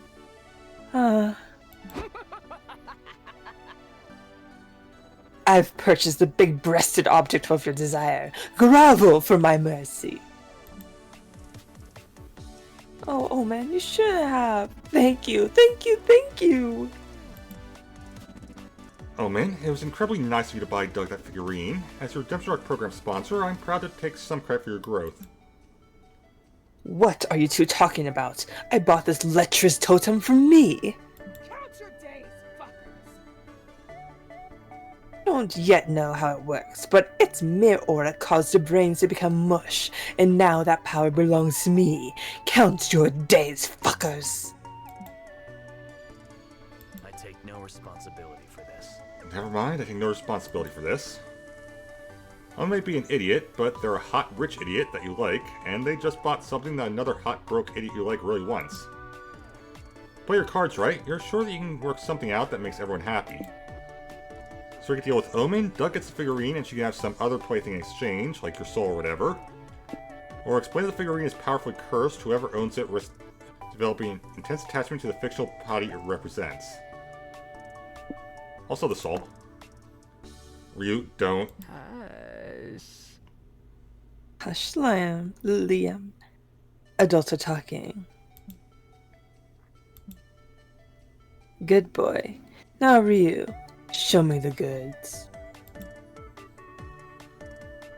Fine, you're saying ancient Enochian chant that turns your astral self inside out and exposes your soul.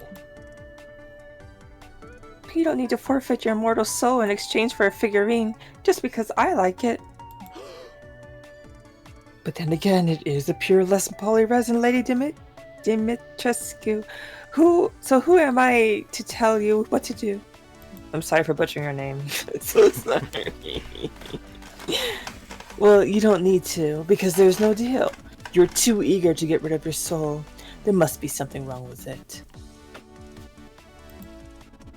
What? That's silly. What could be wrong with my soul? Many things. For one, you could have soul bonded with somebody without protection and contracted soul crabs. Or perhaps you sat in a weird smell for too long and allowed the stink to soak into the fabric of your soul. No deal. I don't want my soul prison to smell bad. Offer denied, I keep the totem. You're turning down my soul for a piece of plastic? I've got Demon offering me a year of piano lessons for this thing. Ugh. Fine, I'll take your soul. I guess worst case scenario, I can later trade it in for those piano lessons. I suspect I have to relearn anyway, you know, since now I have half the hands I had when I first learned. That was epic. I own you big time. Not my soul, please, but maybe I could give you my moped? Just happy to help. And you finally managed to get rid of your soul. Soul crabs are the worst. You gain 2 charm and lose 2 smarts. Oh, I Not should the have soul booked that crabs. stand. Alright, I feel like there's a place I haven't been before. What's it? Or have I been? I've been to all 4 of these, right? Have I been everywhere? I I stopped. think you keeping track. might have been in the lobby, but I'm not sure. Alright, let's do the lobby then.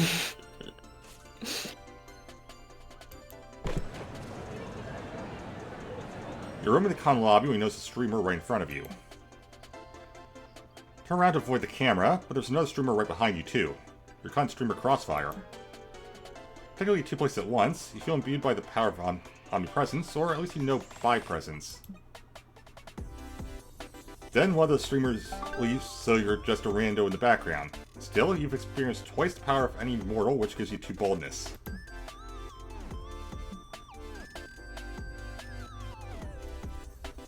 During the bathroom, debating on either removing your complex cosplay or pissing yourself when Nico runs up to you. It's me, Nico. Hey Valerie, I gotta hold my buddy Sasha. He said he's got time between his cosplay making workshops to fix my Joker costume. You should come with me to meet him since this whole disaster is sure your fault, haha. Well, they guilt trip you like that. How can you say no? You and Nico meet up with Sasha in the lobby. Okay, Nikki, let's see the damage. This is a Joker outfit? What the hell did you do to it? Let's just say mistakes were made. Which is obvious. I'm sorry, but I don't think there's anything I can do here. No. Oh, you have to fix it, Sasha. You have magic sewing fingers. My magic fingers, and I appreciate that, but unless you want to cosplay a pile of dish rags, I'm afraid this costume is a lost cause. Damn it. Don't give up, Nico. You're still the best cosplayer at the con. Any of your other cosplays could win the Grand Prix. I've worn those already. I gotta be something new and fabulous I even want to place.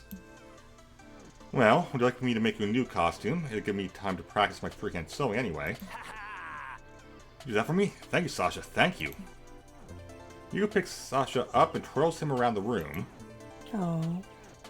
Put me down, you hooligan, and hold still. I need to measure your bust and inseam.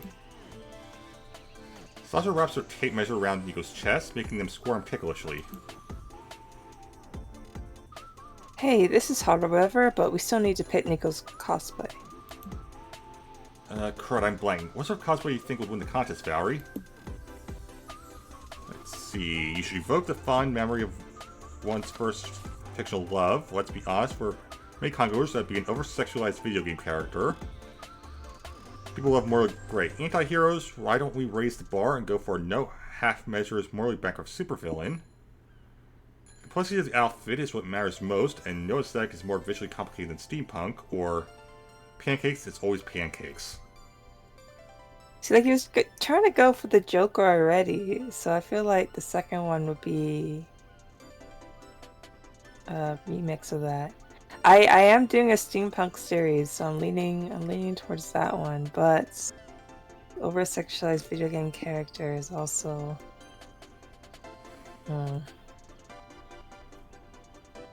Ooh.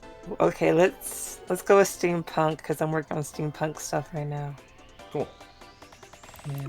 Sounds legit.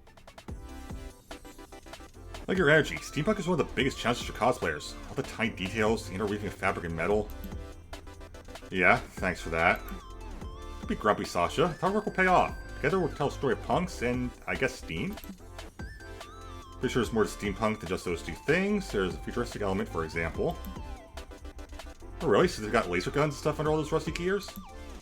No, it's sci-fi but like alternative history as well. What? How come some be in the future and the past at the same time?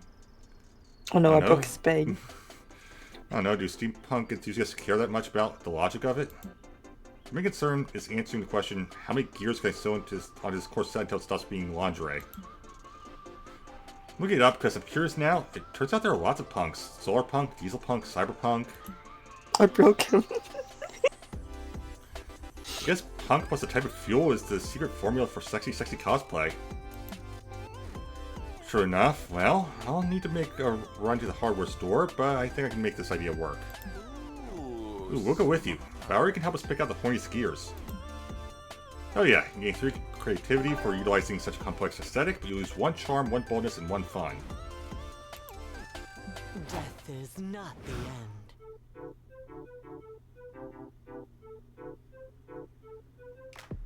Community zone. See an empty spot at a tabletop RPG game sessions. You sit down without thinking twice. This game is really weird. The board is just a bunch of letters, and you all play at the same time by moving a plant shed around. The son, you're not sure who won, but you got to talk to your great-great-grandfather. I guess it's too fun, right? I was going to say that's a Ouija board, and sure enough. Later, Omen and Doug are fulfilling some con volunteer hours by officiating the Pokemon trading card game tournaments. You and Liam are also there. Liam because he loves correcting people on rules, you because it's increasingly clear that you're only at this con to hang around your hot friends.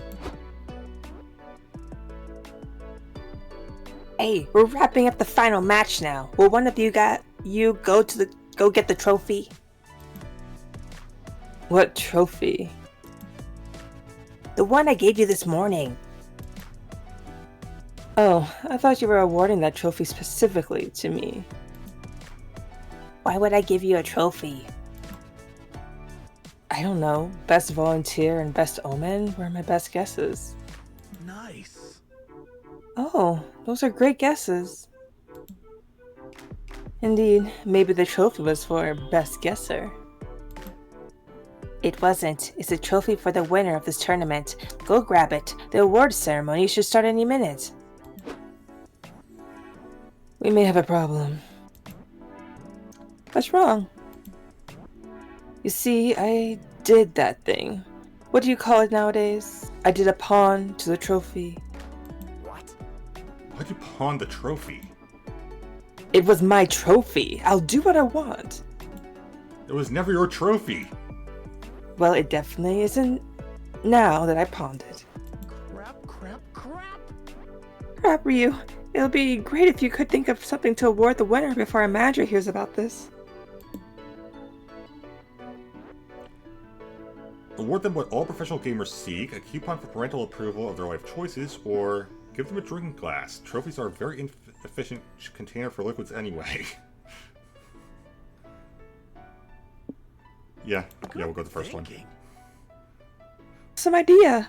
Nerds that struggle to relate to their parents would want this coupon more than anything in the world.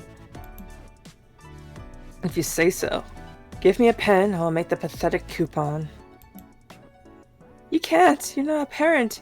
If it doesn't come from a real parent, the approval isn't as genuine. Fine, I'll find some other father and hold his children hostage until he signs the coupon. Technically, I started another vampire once, which makes me a sort of father, so I can write the coupon. Really? I didn't know you were the fatherly type, Liam. I'm not. I had no idea my vampire offspring would develop a familial attachment to me. It was embarrassing for everyone involved. The alternative is Omen harasses strangers and commits crimes, and I'll assume the role and write the coupon. Liam writes a coupon, and you all award it to the tournament winner. The tears she sheds for finally being approved by her dad, or any dad, warm her heart. This is weird, but if the winner is happy and not accusing us of fraud, I guess I'll allow it. I think it's great. Imagine the joy of getting written parental approval. Do I have to imagine it, Doug? Here, I wrote you a coupon too. Oh, thank you. Really? Thank you. Looks like Liam saved the day by being the ultimate daddy. Gain 2 charm and lose 2 smarts. Come on, I know a shortcut. Alright,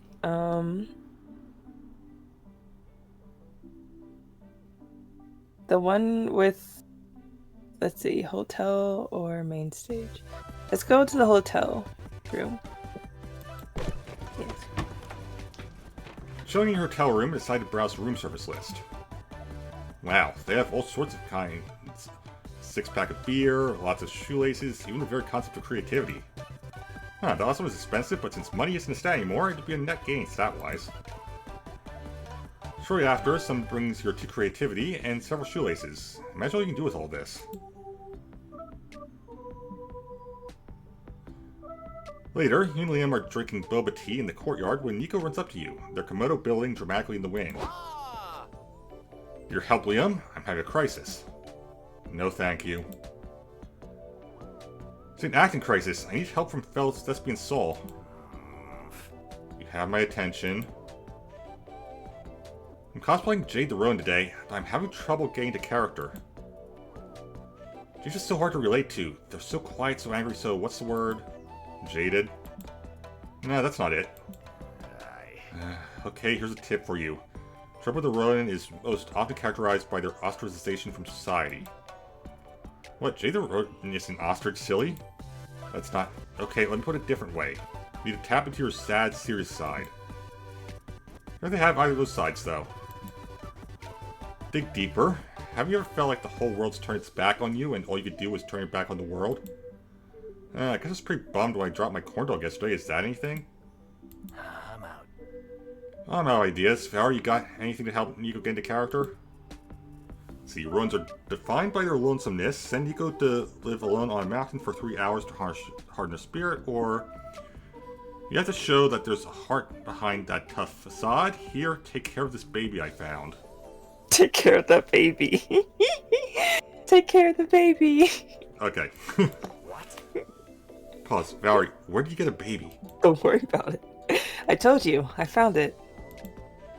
Found it where? What's the big deal? I saw a free baby and I took it. I've seen you take free samples before. A free sample is a cookie at the bakery or something, not an entire baby. Wait, where'd Nico go? More importantly, where'd the baby go? Who cares about that? What the fuck? You should care, you kidnapped the fucking baby! You and Liam search for 2 hours later until you finally find Nico, in the exact same spot you first lost them. There you are. Do you have the baby? Not anymore. I embarked on a harrowing journey to find its rightful parent. Climbed mountains, crossed deserts, sailed oceans, even had to fight off a few enemy samurai along the way. Taught the babe a thing or two about swordplay as I went up. I'm sure they'll make a fine run when they grow up. I have a very hard time believing any of that. Did you find the baby's parents at least? I must restore my honor. Yes, I did not shave even one tear while saying goodbye, because Ron is accustomed to everyone leaving. God, I hope you're telling the truth. Look, it's not a problem anymore. Can we just forget about the baby? I got buyer's remorse as soon as I got it anyway. I'm out. Okay, sure. I might distance myself as far away from this as I possibly can. Right, you helped Nico with her character building and got rid of that annoying baby. You gain 2 charm, lose 2 boldness.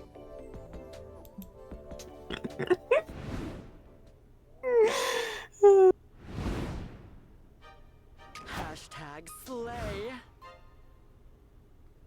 I'll do the stage this time. You're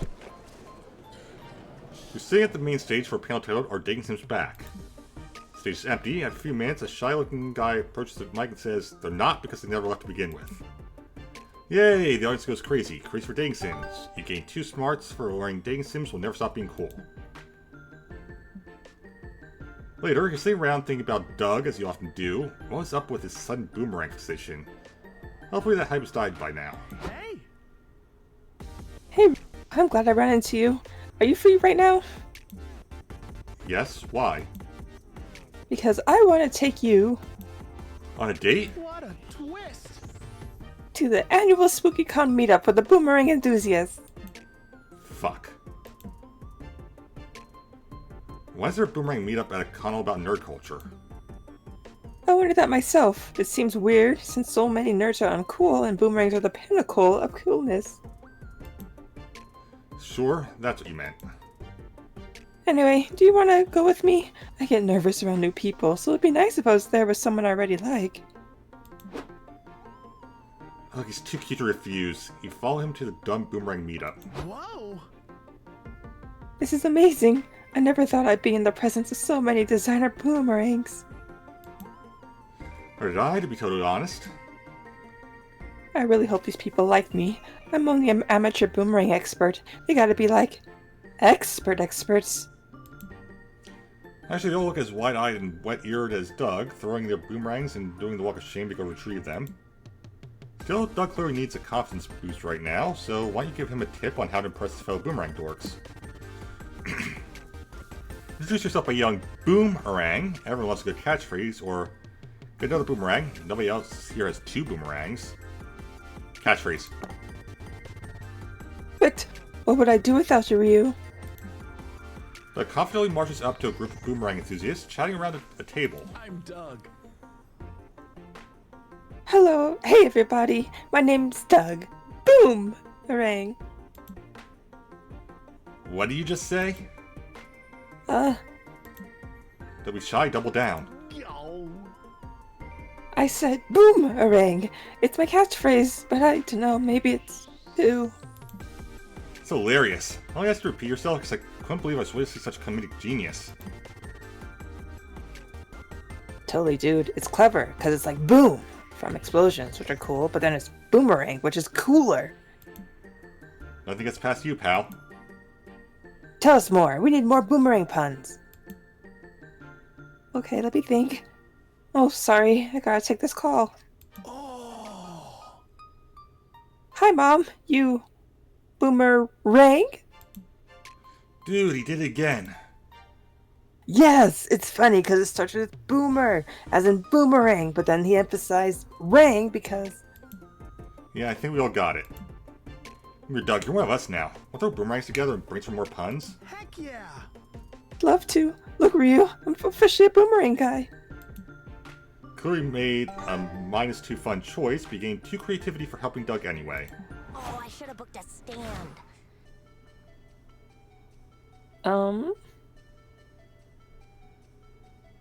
Let us go to the community zone. Right, community zone. So auction going on to the community zone. They're auctioning the original notebook from Death Note starting at 100 monster dollars.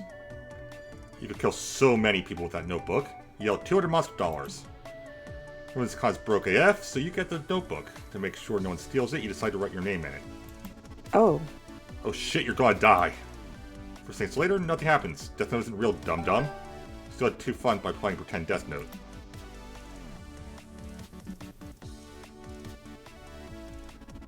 Later, you meet up with your friends to play Grunkle Ball, the official sport from the beloved Trials of Lord Grunkle books. Are we ready? Does everyone know how to play? Yep, you just need to make 2 Grunk Dunks to win, right? Yes, but first you have to score 16 Grunkle points to qualify for a Grunk Dunk. You can also make a Grunk Dunk if something narratively significant happens to you. Before you ask what counts as narratively significant, 2 corporate shills march through the room. Hello! We're representatives from the publishing house that owns the Trials of Lord Grunkle IP. You have to pay us copyright fees if you want to play Grunkle Ball. We accept checks, money orders, and teeth. Are you for real? But that's stupid. Even if you own Trials of Lord Grunkle, you don't own the concept of throwing a ball through a hoop. What's that? Did you say Trials of Lord Grunkle? We own that title, so you need to pay us $10 to say it. Also, I see that you're wearing pants. Lord Grunkle also wears pants. That'll be $10. It's a level of capitalism that you're not ready to deal with. You'd better outsmart these suits so everyone can play Grunkle Ball and wear pants for free. Let's see, we live in an attention economy. Make a case that you should be paying them with views, give them some views, or challenge them for your right to infringe copyright with a basketball match, the official way in which most disputes get solved. Wait, we live in an attention economy. Make a case that you should be paying them with views. Give them some views. Oh, okay. I fear that they're gonna be good at basketball though.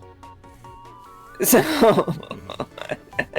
but that's so silly. Make a case that you should be paying them. Let us go with. Oh gosh. Let's try the attention economy. Well, that's not how that works. Hey everybody, check it out! These hot, fun, dommy mommies in suits are gonna mud wrestle. We certainly will not. That would be an HR nightmare. We learned that the hard way. Yeah, but that got everyone's attention, didn't it? Look how many views you're getting.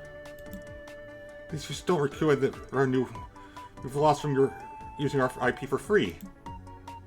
Guess we need to up the ante then. Nico, do that silly dance you do. That'll definitely get some attention. Can do. You just our trademark silly dance. If we could animate it for you, you'd sure be shitting your pants in awe. No amount of silly dancing will compensate for the money you owe us.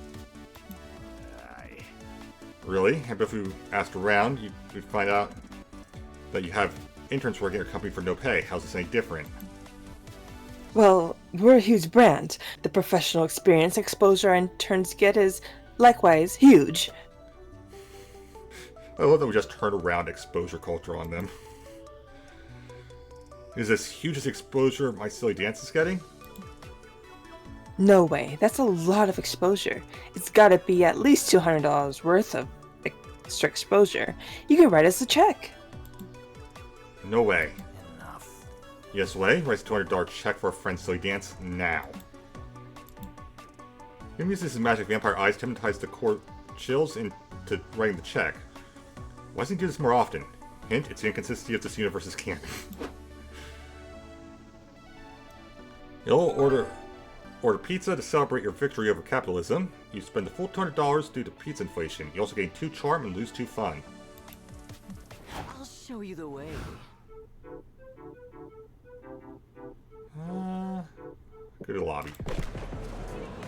Roaming around the lobby when a tiny little dude pulls your shirt and whispers, "Hey, you need water. It's important to stay hydrated." Offers you a bottle. You get so nervous about this social interaction that you temporarily forget how to properly use the bottle. You order yourself like the awkward little flower you are. You thank the stranger who's left confused. Well, maybe it's not so bad. Or the water was laced. Good thing you didn't manage to drink it like a normal person. Gain 2 boldness for navigating a potentially dangerous situation. Suddenly, you, Liam, and Doug are in an area of the con you've never seen before. It's very dimly lit. You hear screams in the distance, and is that blood on the floor? What are we doing here, Liam? I thought you were taking me to the merch hall. Huh? So the merch hall even knew of the Mustache and Merman Gacha collection? No, we could only find it here. But this place isn't even the con map. Look, it says do not enter, and it's covered with a skull and crossbones sign. Let's meant to scare away the amateurs. If you know where to turn and whom to ask, there's a whole black market for things that seem possible to find. Alright, so who do we ask? Every time I make eye contact with somebody, they make a throat-slitting gesture. Come on, Doug. They're more scared of you than you are them. Oh good, they must be terrified then. Here, I'll show you. Excuse me, sir. What do you want, wimp? Cool. I'm looking for a certain mustachioed man. I'd be willing to pay to meet him. Wink, wink, nudge, nudge, as they say. Hitting on me? Get ready to kiss the barrel of my gun, you purple wuss. I guess my street lingo was a little trusty. It was a little rusty. Come on, Doug, show your volunteer badge with pride. I'll show them not to mess with us. Doug, con volunteer. Look, I'm an official con volunteer. Oh, so you're narcs. I'll be sure to do the right thing coming with Liam and Doug. That way you'll be able to say goodbye when they get killed. Oh. Again, you might get killed too, and what's worse, you will never find the mustachioed merman. Quick, teach these two some street smarts before the street kills them. Rent the Con Underbelly audio tour to learn some facts about the history of the black market and how not to die in it, or pretend to be black market critics who are writing a review for Shady Business Monthly. Everyone would be nice to you to try and get a 5-star score. Find your option. I even didn't say that before. Come with me, I'll show you around. Criminal drags 3 of you through dark and dank alleys and makes sure every criminal knows you're here. Hey Hank, come meet my new big shot critic buddy. Show him your shiv. Yo. No need to bother him. He seems pretty busy stabbing that other guy. His loss? Anyway, that lady over there's my wife Rhonda. I met when I killed her boyfriend. Oh, what meet cute. Right, hey baby. Tell my new friends how good I am at murdering. Don't worry, we trust you. No, you really need to see me in action. Here, how about I kill that guy? Have good aim. No need. Really? Seriously, I don't mind. We want to put the bullet through. I think we've seen enough. You're clearly running a tight crime ship here, and we'll be happy to feature you on the cover of Shady Business Monthly. Awesome, that's all I wanted to hear. The BB guy knocks 3 of you unconscious. You wake up 4 hours later at the edge of the underbelly. Oof. Oh no. Guys, he stole my money. Damn it. Pockets are empty too, damn it. Wait a second, there's something in my back pocket. It's the mustachioed merman. What's that note attached? Thanks for your visit. Can't wait for the next issue of Shady Business Monthly. XOXO Beefy Bob. Hooray! You got what you were looking for, and you survived the black market relatively unscathed. Gain 2 creativity and lose 2 smarts. Let's con some congoers. Okay,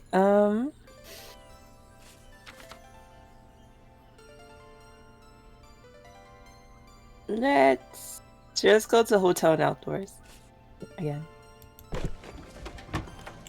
For the hotel, wasting time. A taxi stops right in front of you because why else would you be standing there doing nothing? Too embarrassed to tell the driver, so you get in and he takes you for a ride. Wow, this city's great. Skyscrapers, several neoplasticism museums, suspicious holes in the ground. Nowhere to set up the con here. This truly is one of the top cities worldwide. Too bad these aren't locations of the game, so there's no art of them, but you can imagine them in your head and gain creativity in the process. Sometime later, you, Liam, Zoe, and Nico notice some teenagers giggling and playing in traffic near the convention center. What are you kids doing? Don't tell me dying in traffic is some dumb new TikTok trend. Challenge went out ages ago. We're doing the Get Isekai Challenge. It's when you get hit by Bus-kun and wake up in another world. Of course. Why do you do that? Isn't it more common for isekai protagonists to get hit by a truck? That's your only problem with this? No, we crunch the numbers, and buses are the best way to end up in a fantasy realm where your painfully uninteresting personality somehow makes you a hero. That sounds pretty unrealistic. Thank you. It's much more likely that Buskun will send you to a grim, dark world where everyone has inexplicably big boobs. Cleavage! Age is still a win, but manage your expectations. Wrong. If you get hit by a bus, the only place you'll get sent to is the ICU. Hi, Liam. When I was a kid, a bus ran over my pet fish, and my parents said he got sent to a beautiful farm, so maybe getting isekai is real. How the hell in fuck did a bus hit your fish? I said the bus ran over my fish. You should pay attention when someone's reliving their trauma. Fine. Someone help me convince these dumb kids not to do this. I'm not in the mood to witness a vehicular manslaughter today. Sure thing. Use a forbidden spell to exile souls to pocket dimension. You thought was a cruel measure, but apparently will help these idiots and probably prevent car accidents, or convince them it's easier to go to a different world by getting on the bus, not in front of it.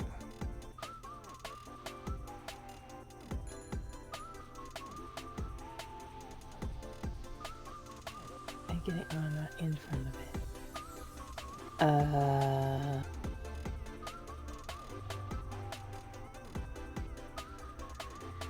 I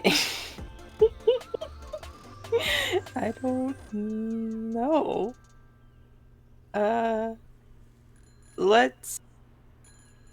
We'll take the safe route, I guess. Let them get on the bus. Wait, you can get in Buskun? We thought buses were just a tool used to isekai you to different worlds. No, get on the damn bus. Since they're beginners, you decide to get on the bus with the teens. They marvel at the pull brakes and sticky seats. So, when do we get to the fantasy world? Ask the bus driver. I'm sure she knows all the fantastic places this bus stops at. Okay, hey lady, where's the next stop let out? Somewhere with dragons and big boobs? Next stop is 2nd Street. There aren't any dragons, but there's a pretty good burger joint.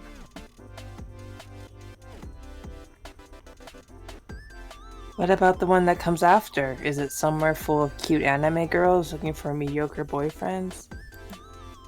No, but there's a great vegan burger stand. Just turn right on. Shut up about the burgers, lady! Okay, you know what? In 3 stops, it's a world full of fantasy, just as you were asking. Teenagers are waiting patiently until they get to the coveted bus stop. Sweet, later losers, I'm gonna fuck a big titty dragon. Liam, isn't this the bad part of town? Yes, but if this stops them from trying to get ran over by a bus, I'd say we did a good deed. Look at them. Hello, friendly merchant. I see you have a knife for me to buy. Is it enchanted to make girls like me? Well, the kids get stabbed. Sounds Huh. legit. Well, still better than getting hit by a bus, right?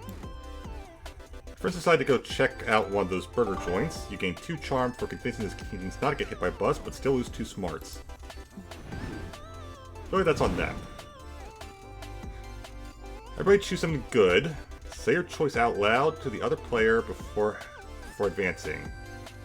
Clark bread. Pork bread? Talk about food.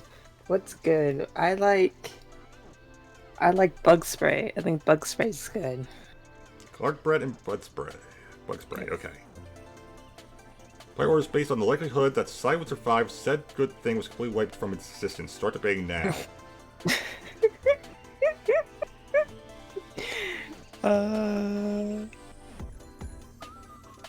I mean, society survived long without bug spray, but if these mosquitoes and bugs evolve, right? Mm-hmm. And then they start biting us, then we get sick, then we start dying.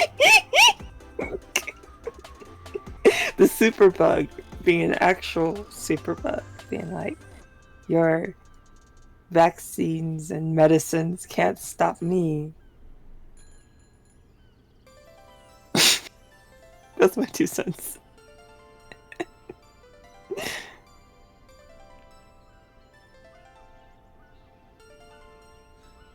Yeah, I think what's asking me is, so which one we'd rather have, but I gotta go with the bug spray, so I think this is you.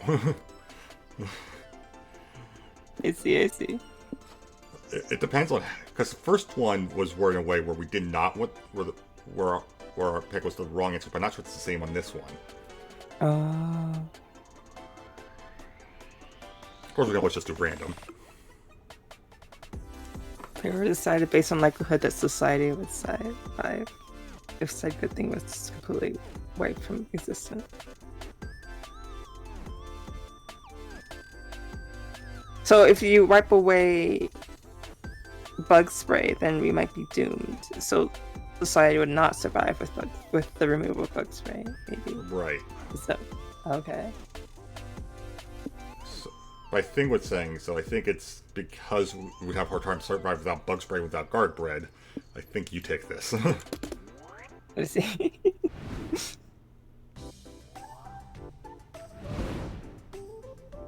Some fresh fish sounds. It's hard because nice. it's worded a bit in a vague way.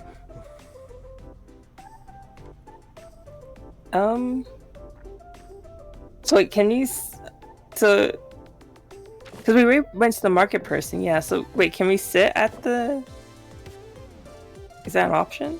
It is an option. Oh,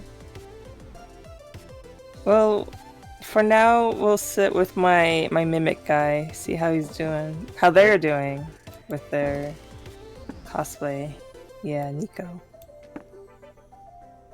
Talk about Talk hobbies, the SpookyCon friend group, or anime. Talk about their hobbies. Let's find out. Well, wait, no. I know they like cosplaying. Never mind. I already know that answer. Well, let's talk about the hobbies. Why not? Get to know them a bit more. Yeah, let's go with hobbies. For begin, I have a lot of hobbies. Like cosplay, acting, anime, right? Yeah, all that, of course, but like 100 other things too. Wait, really? Yes. Every time I'm watching anime, I get so hyped that I get hooked on a new hobby.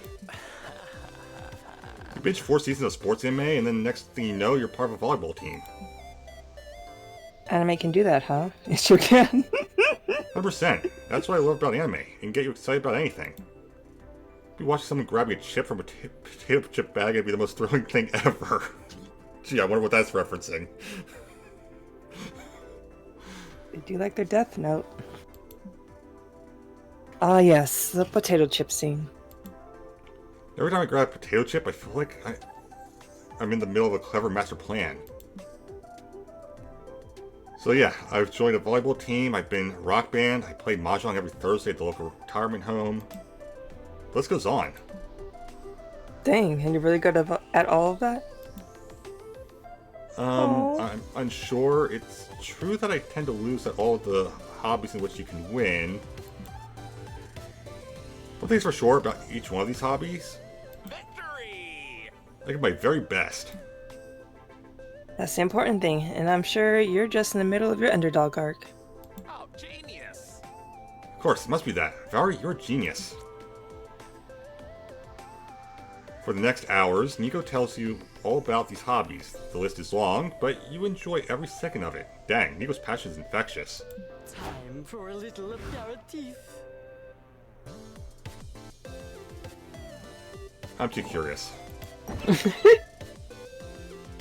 Oh. So if you don't want So you can call the current... other friends, okay.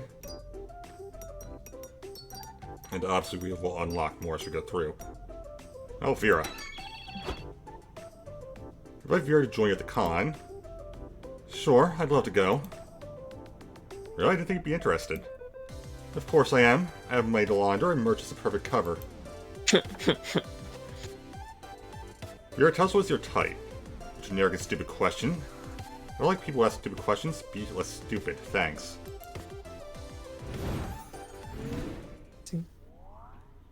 Well, now we know what that does. I'm the artist with the mostest. There's also still another empty table too, so I'm wondering if that's. I wonder if that unlocks them to sit at the empty table. Before you know it, the con's almost over, and it's time to put the finishing touches on your comic. Bring it home with one last brainstorming session. Best way to combat a hangover. Intense poetry slams. Passionately kissing your own hand. 6 years of majoring in biomedical engineering. Or holding heavy object between your butt cheeks. And they say cats can't draw. If you're a band, what you name it? Twin Dolphins of Fire. Surgical eye removal. Y eyes forever.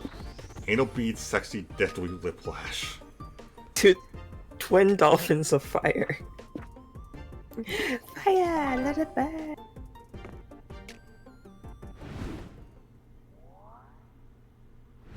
Alright, so this should be our last day. Come on, I know a shortcut. Okay, let's go to the main stage. Let's see what's happening. Final day of convention. You sit down at the main stage to learn about your favorite art form, anime, specifically a ranking of the best anime butts. I feel like I went to an actual panel like that. I'll be I was honest. gonna say, if that's not a real panel, I'll be very surprised. Some of the choices are intriguing. I mean, sure, mecha robots technically have big asses.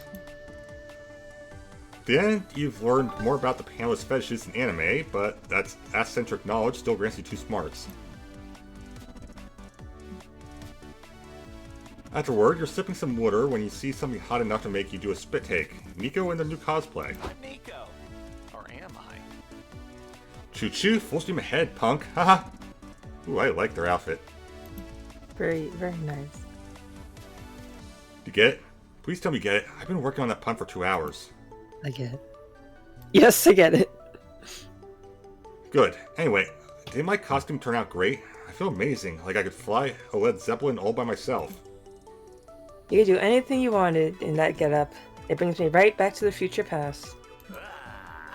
Thanks, but I didn't just come here to show off. I need your help deciding what might actually be for the talent portion of the Cosplay Grand Prix.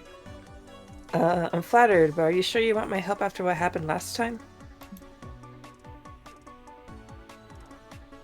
Yep, I still trust you wholeheartedly, even though you've given me no real reason to. Seems because I'm developing feelings for you. You are? Oh yeah, wasn't obvious. I'm sure my love of cosplay with you, that's basically the same base for me. So you have any ideas for what my talent act could be? We have all the time in the world to think of something. Assuming all the time in the world is less than 24 hours, because that's when the contest starts. Time is of the essence. What talent should Nico perform to win the Cosplay Grand Prix? Steampunk has something to do with steam, you think. Have Nico make a steamy entrance by renting a fog machine, or... Steampunk always has charismatic automaton companions, glue some gooey eyes to a toaster, and hope the audience doesn't have much of a high bar. Oh no. Like, I'm overthinking this, as a practical set point, because, maybe the wig and outfit is gonna, melt off.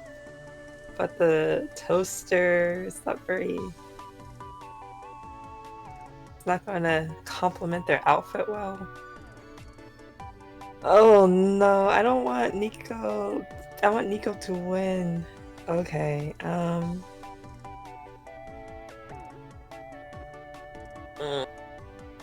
But the fog machine will cover up the cosplay.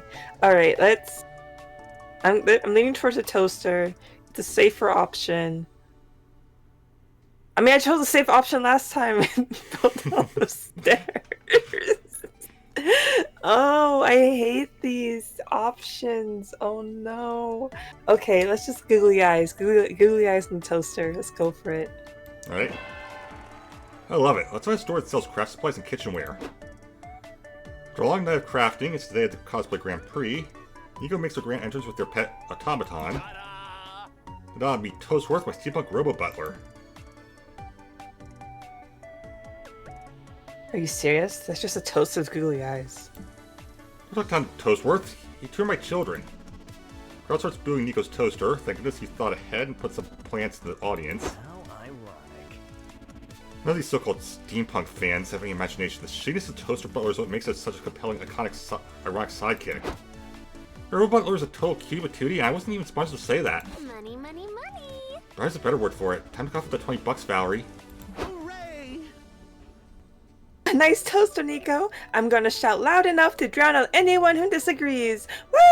Woo! You guys, thanks for believing Toastworth, and me. Points are just enough to turn the judges to Nico's side. The election rigging wins again. That's a bit on the nose. You gain 2 creativity. Magnificent. Okay, no failure. All right, they. Okay, cool. Oh, we don't know for Let's sure. see. What? I'm going to do vendor one more time. As soon as you find a fanzine's vendor, you ask her what her zines are about. They're about you, she replies. More for fanzines. It's full of badly cropped pictures of you. You feel you should be disturbed, but you also feel flattered. You buy a copy. Dang, some of these pics you haven't even seen before. You're bowled over by your own 2 charm. Afterward, you get a text from Doug inviting you to be an arcade. Inviting you to an arcade. You're thrilled until you realize it won't be just the 2 of you. Oh, hi there. Hey, Ryu's here. You remember my boomerang friends, right? They officially accepted me into their boomerang group, gang. Sup, noob? I'm sure you can boomerang, but can you boomerang? You gotta be at least a level 5 boomeranger to chill with our gang. I'm sorry to disappoint you, but boomerangs aren't my thing. Oh, hey Doug, why the fuck did you invite the square? Let it go, dude. Once Doug's friend sees the awesome power of our boomerangs wield, they will be dying to be as cool as us. Sure. So, what game should we play first? I'm a big fan of skee ball. Doesn't involve boomerangs. We're not gonna play with the boomerangs. What the hell are we doing here? Yo. I was actually suggesting we play skee ball with our boomerangs. It's good target practice. Oh, hell yeah. I'm going first. They throw the boomerang, completely miss the skee ball machine, and hit a child in the back of the head. Oh no. I meant to do that. Not bad, but I bet I could trip the kid across the knees with my return throw. Watch and learn. Wait, let our new boomer bro take a shot. Think you can handle it, big guy? Yeah, of course, I can handle it. Everybody watch me assault this innocent child. God, these guys suck total ass, but Doug's too blind by his desire to be cool to see it himself. It means you need to save him. Prove to Doug that he doesn't need to be in a boomerang gang to be cool. Make him realize the boomerang gang are shitty fake friends. Tell them Doug is moving and needs some help if they're not too busy, or put into this nonsense by calling the cops. Boomerangs are classified as a deadly weapon. Say, Doug, you're moving tomorrow, right? Do you think your new friends here can help us pack up your stuff? Wait, I'm moving? I had no idea. I really need to get a planner or something. Well, can any of you help? You're kidding, I can't move heavy boxes. I can enter my throwing arm and have to get boomerang for life. Sorry, I can't help either. I got, a big boomerang tournament that day. Yeah, definitely legit. And I've already got plans tomorrow. I'm going to reorganize my boomerang collection by Keller. It'll take all day, you see. Oh, well, I guess that's okay. This non-boomerang related conversation is boring. Let's throw our boomerangs at cars on the bridge. They'll leave. Doug stands beside you looking crestfallen. Hello, puny underlings. Oi, Doug, I got Ryu's text about your big move tomorrow. I'll be happy to help you with it. You would? Of course, with my ox-like strength, we should be done in an afternoon. How big is your fridge? I bet I could lift it with one hand. Come on, do it at me. I have the perfect cosplay for that. I help too. It'll be a good chance to work on my furniture salesman character. I don't suppose you have a wife I could have a tour affair with? No, I'm afraid not. But I really appreciate your help. Of course, buddy. That's what friends are for. Oh, thank you, thank you, thank you. Oh, thank you. Thank you all so much. Give Doug a big hug and start frantically searching for a new apartment for him behind his back. Definitely didn't think any of the long-term logistics of this plan through, but it worked anyway, so you gained 2 charm. Ready for some feline felonies. Let us go to... Is it just me, or does this sound like Teenage Mutant Ninja Turtles? I don't know, I keep hearing that. It does have the similar beat, yeah. It's distracting. Anyway, let us go to, a hotel and outdoors. This is just a hotel con for me. Entering a hotel room when suddenly a man dressed as a rat breaks in. He runs around while yelling, "I am the rat! I am the rat! Look at me, the rat!" And then he leaves as confusingly as he came. Reception complaint. Yes, that happens sometimes. Apologies, ma'am. We can compensate you with creativity. Fuck it, you'll take that. Later, you're sharing a meal with Nico at a nearby restaurant. What could be more romantic than a candlelit meal for two? This mana-filled margarita titillates my magical palate. My spell slots are fully replenished. Well, maybe more romantic if they weren't cosplaying right now, but hey, Nico wouldn't be Nico if they weren't wearing cosplay. Fuck, sorry I got distracted by the thought of Nico not wearing cosplay, or anything else. So Valerie, where shall our adventure take us next? Perhaps to the tailor? I'm overdue for a new robe. Maybe, but I was wondering if we could do something more intimate? Oh, I see what you mean. I'm gonna stop backstories. Mine's long, since wizardry is older than time itself, but I'll start at the beginning, when my mother and father felt their first lusty urge toward... No, I don't want to hear about your parents' lusty urges. Alright, I'm so sorry. How about we do something totally unsexy to get off your mind? Oh, I got a spell just for that. I know, let's say the wizards vow celibacy to strengthen their magical bonds. Alakazam, celibacy rocks. Abraca, don't look at my cock. No, Abraca do want to see Nico's cock or pussy or third tongue, whatever they got going on down there. Given the break character is out of the question, but sure wizards do sexy things too. How can you bring this encounter to the next level? Wizard challenge, they use their magic staff to make your clothes disappear, or play White Wizard, the fancy version of playing Doctor. Nico will use their magic to tend to your wounds. Wink. Their challenge, can they use their magic staff to make your clothes disappear? Now you're talking. Wizard challenge? I accept. Nico leads you back to the hotel room. You silently thank yourself for saving your last good pair of underwear for today. Behold the place where I cast my most enchanting spells. Lay on the summoning circle and we'll see what my magic staff can make rise. Nico uses their staff to remove your clothes. You surrender yourself to the moment, listening to them recite their weirdly sexy rhymes. Hocus pocus. Ta-da! Now for my next trick, I'll cast a spell myself too. Yes, please. Bam. Well, you look very nice, but I've also seen you like this plenty of times. True, I feel less wizardy without my costume. I'm sure you're still packing some magic. Why don't you show me your fireballs? Wink. Oh, right. He reaches into your chest, pulls out a handful of cloth balls soaked in gasoline.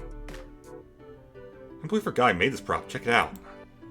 He lights the fireballs aflame. They're very flammable. Things are heating up in here.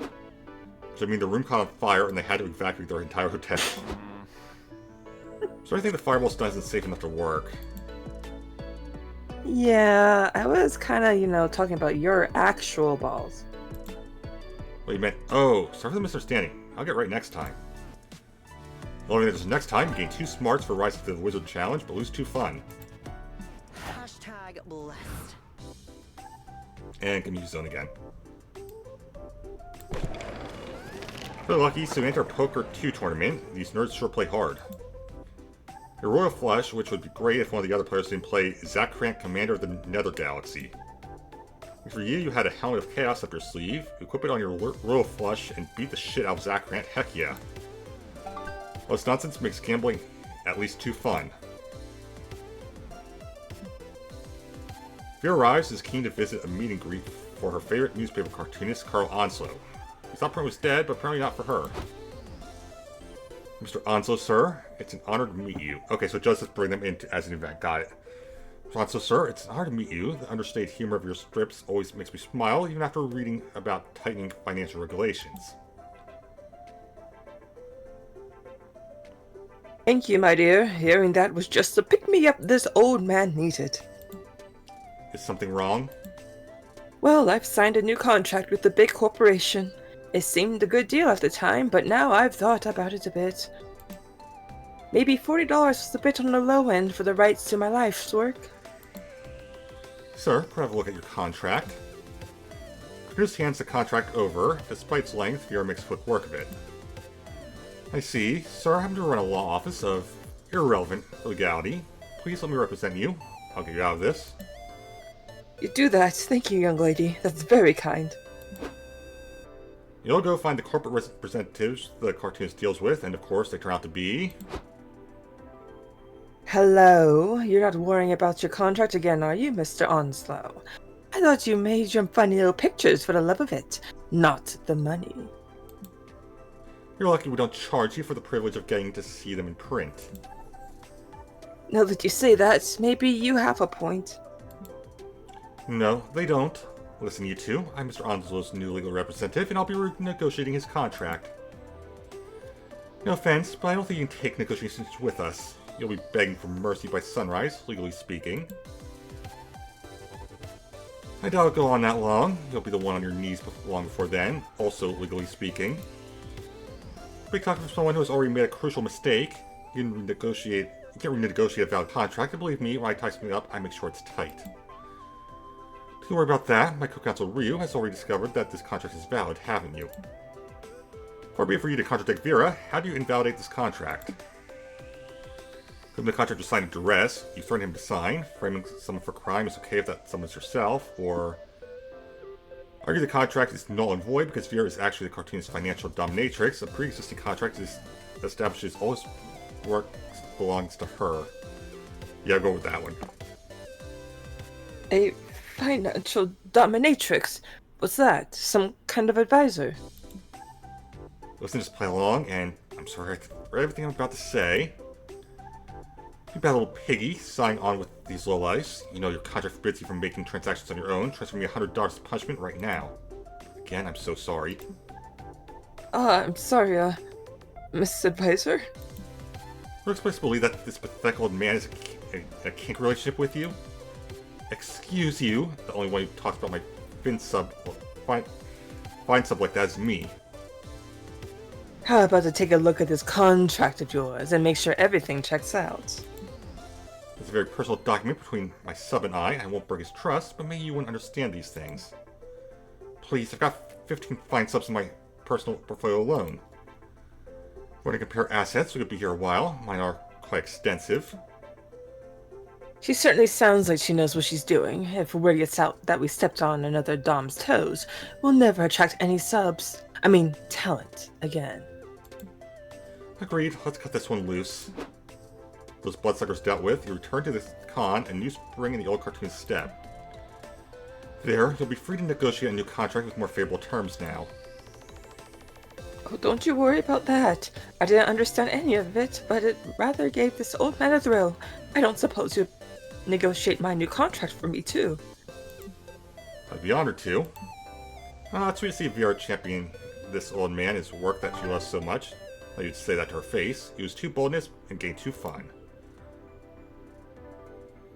I'd love to see her, like, fighting these corporate... Right. throughout the game. We'll try for Nico. I mean, knowing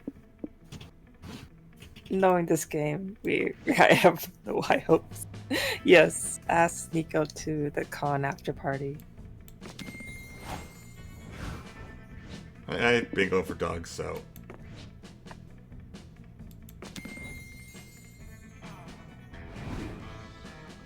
Let's check your comic.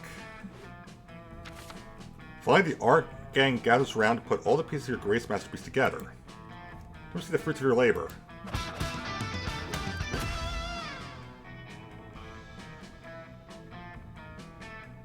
Punching Harder. Punching Harder is a comic about a dangerous world infested with gun wolves. Owner group known as the Slayers of Gun Wolves can keep them at bay, but in order to join the ranks, you must prove your worth by passing a ruthless test, winning a fighting tournament. First part of the test challenges the young warrior to compliment everyone's hats. Second part of the test, a fighting tournament. It's always a fighting tournament, duh. Our brave hero Damien dreams of joining the ranks. All the odds are stacked against him, but he'll do his best, for he has a strong reason to join. He'll get a cool t-shirt if he joins. There's also Ravi, Damien's rival. She's cool and aloof, but her mysterious demeanor hides a dark past she carries in silence. She murdered her whole family by accident. Oh gosh. So our comic is Mad Libs. Or join, they'll train under tutelage of Coach, a powerful old man who retired from the organization years ago. Against all odds, he'll awaken the two warriors' dormant potential via most unorthodox training, holding a heavy object between their butt cheeks. Will they pass the exam? Will they join the Slayers of Gunwolves? Buy the fucking comic to find out. Okay. Would we? Oh. I think both managed to compliment everyone's hats. Who would have predicted that Damien and Ravi would face each other at the tournament finals?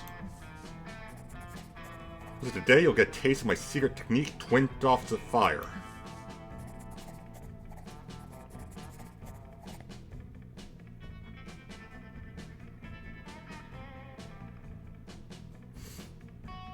I may owe you after you saved my life when I was holding a heavy object between my butt cheeks, but I won't hold back, you fuckface. I'm sorry, did you want me to read her? It was partially absorbing it. I see. Cool shonen. 6M. Rivals turned friends, turned opponents, Damien or Ravi. Who will become a Slayer of Gunwolves? I wasn't sure if you wanted to read it or not. It was just Oh no, it's fair. I was also enjoying what was happening right now. Cool Shonen Chapter 56 End.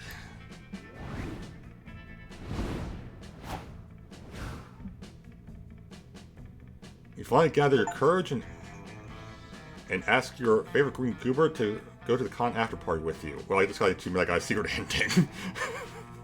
Not complaining, but I mean, I'm flattered, but I'm surprised you'd want to go to the party with a dork like me. You get it, Doug? I like you because you're a dork. You do? Of course, you don't need to be some hotshot boomerang guy to get people's attention. But because you're, well, you. aw, Kiryu, I really need to hear that. And so, you two went to the after party. Oh. Doug had a blast. It brought you enormous joy to see him coming out of his shell. consider this. All you can eat Jello buffet. It brought you even more joy when you two went back to the hotel room and came out of his clothes. Turns out Doug's just as appealing on the outside as he is on the inside. He's truly the total dorkable package. Oh. Cute. Finally gather your courage and ask the con's steamiest cosplayer to go to the con after party with you. Now you're talking. Of course I'll go to the party with you. It's the least I could do. I thought you I never would have won the cosplay Grand Prix. Oh, yay! Or even really known what steampunk is. I still don't think I fully understand it, to be quite honest. Who cares? The important thing is that I look great in that corset. I think you look even better with it off. Oh, you flirt. Okay, all right, now this is getting steamy.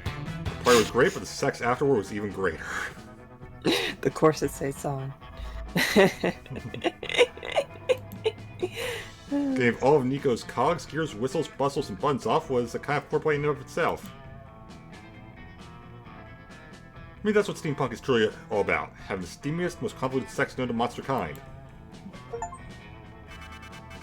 Yay! We managed to both get a date. So we had 29 new events, 24 new outcomes. We both got a secret ending. Yay!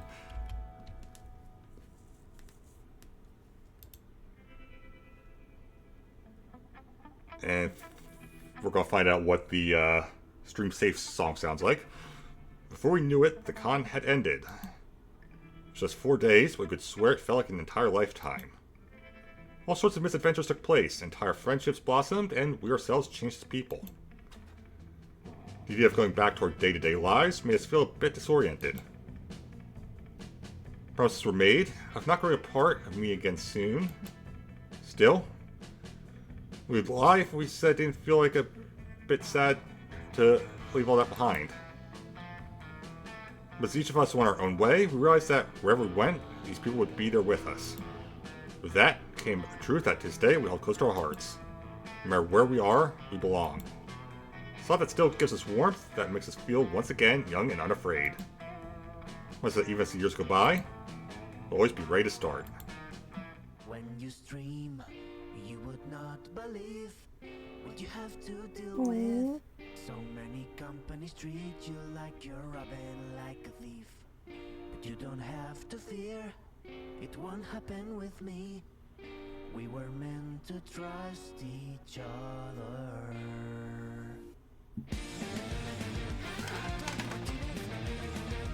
His music's awesome. Make sure to call me if you need a good song. Brandon Rogers, what? Mhm. No wonder I love him. Oh, hello. By the this way, the man's guy you usually everywhere. pick, Brian, is voiced by Senshi. The guy who voices Senshi. Oh. To the streamer version What? of Monster Guns Oh credit my song. gosh. And Christina Venezuela was the voice director for this one. Erica Lindback. What is? Wait, hold on. Erica Lindback. Lindback I know from Danganronpa. Okay, that's where. She was the girl that had the serial killer personality, split personality. Mm-hmm.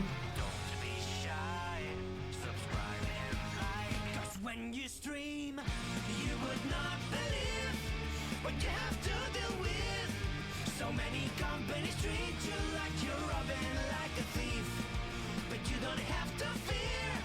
It won't happen with Oh, the sketchy Woodard Keller style for these credits. trust each other.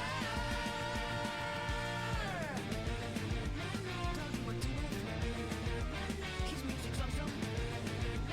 Make sure to call me if you need a good song. This is the moment where I remind you to leave a good review. Thanks for playing! Leave us a good review! Oh.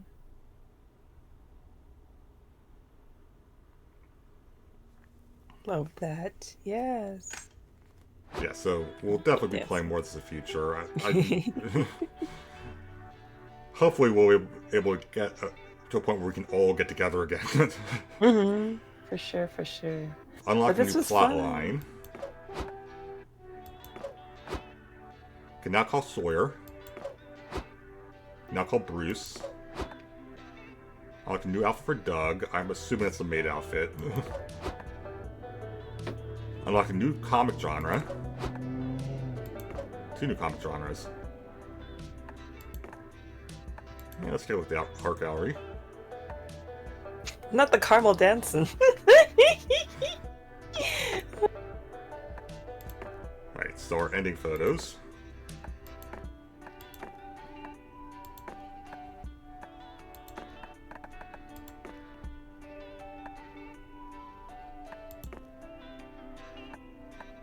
Okay, just straight up the comic, awesome.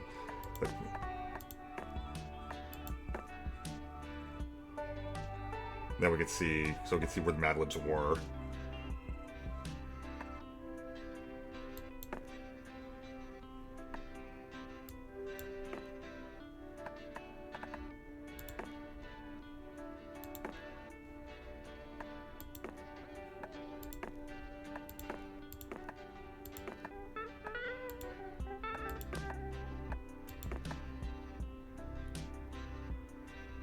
Jekyll and Hyde.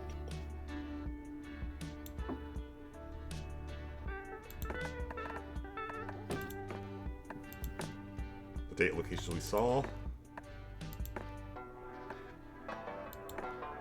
Also, I like the little chibi animations they had during that.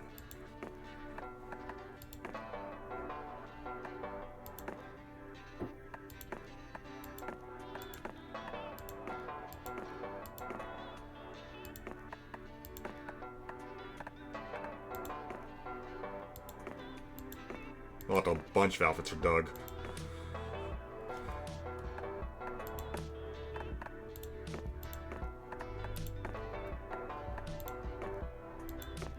Good amount for Nico as well.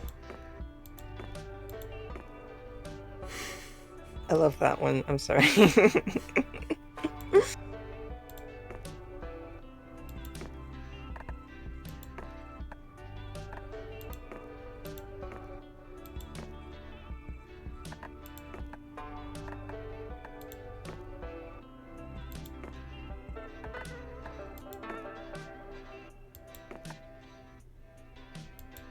Chills.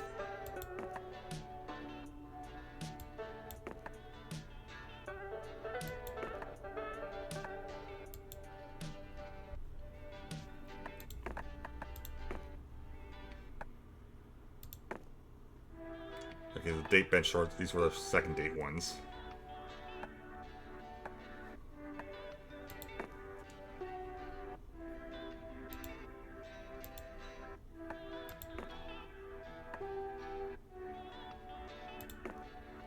Our blind box figures. It's a good chunk of. Okay, do we have to actually have the credit moves in here? I was curious on that one. And unlock character icons.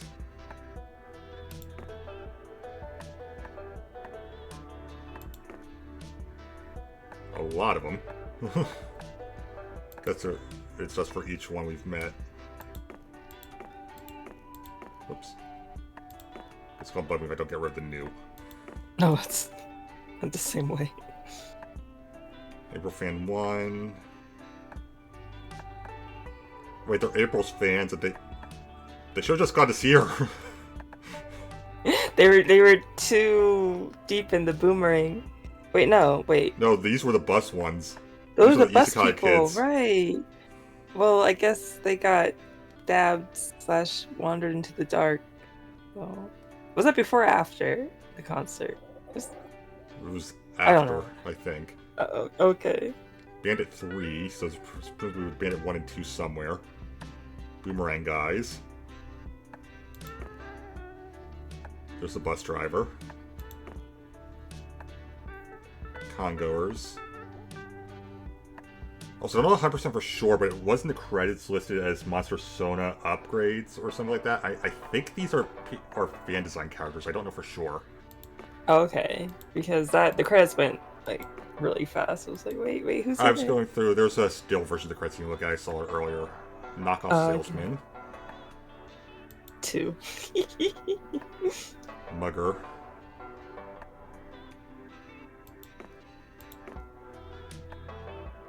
Roundtable guy who looks suspiciously like Aaron Hansen. Person in hazmat suit. Duck's Terror Rival. Vendor 1 and 2. Alright. Then we have our events here and our stats. Yes.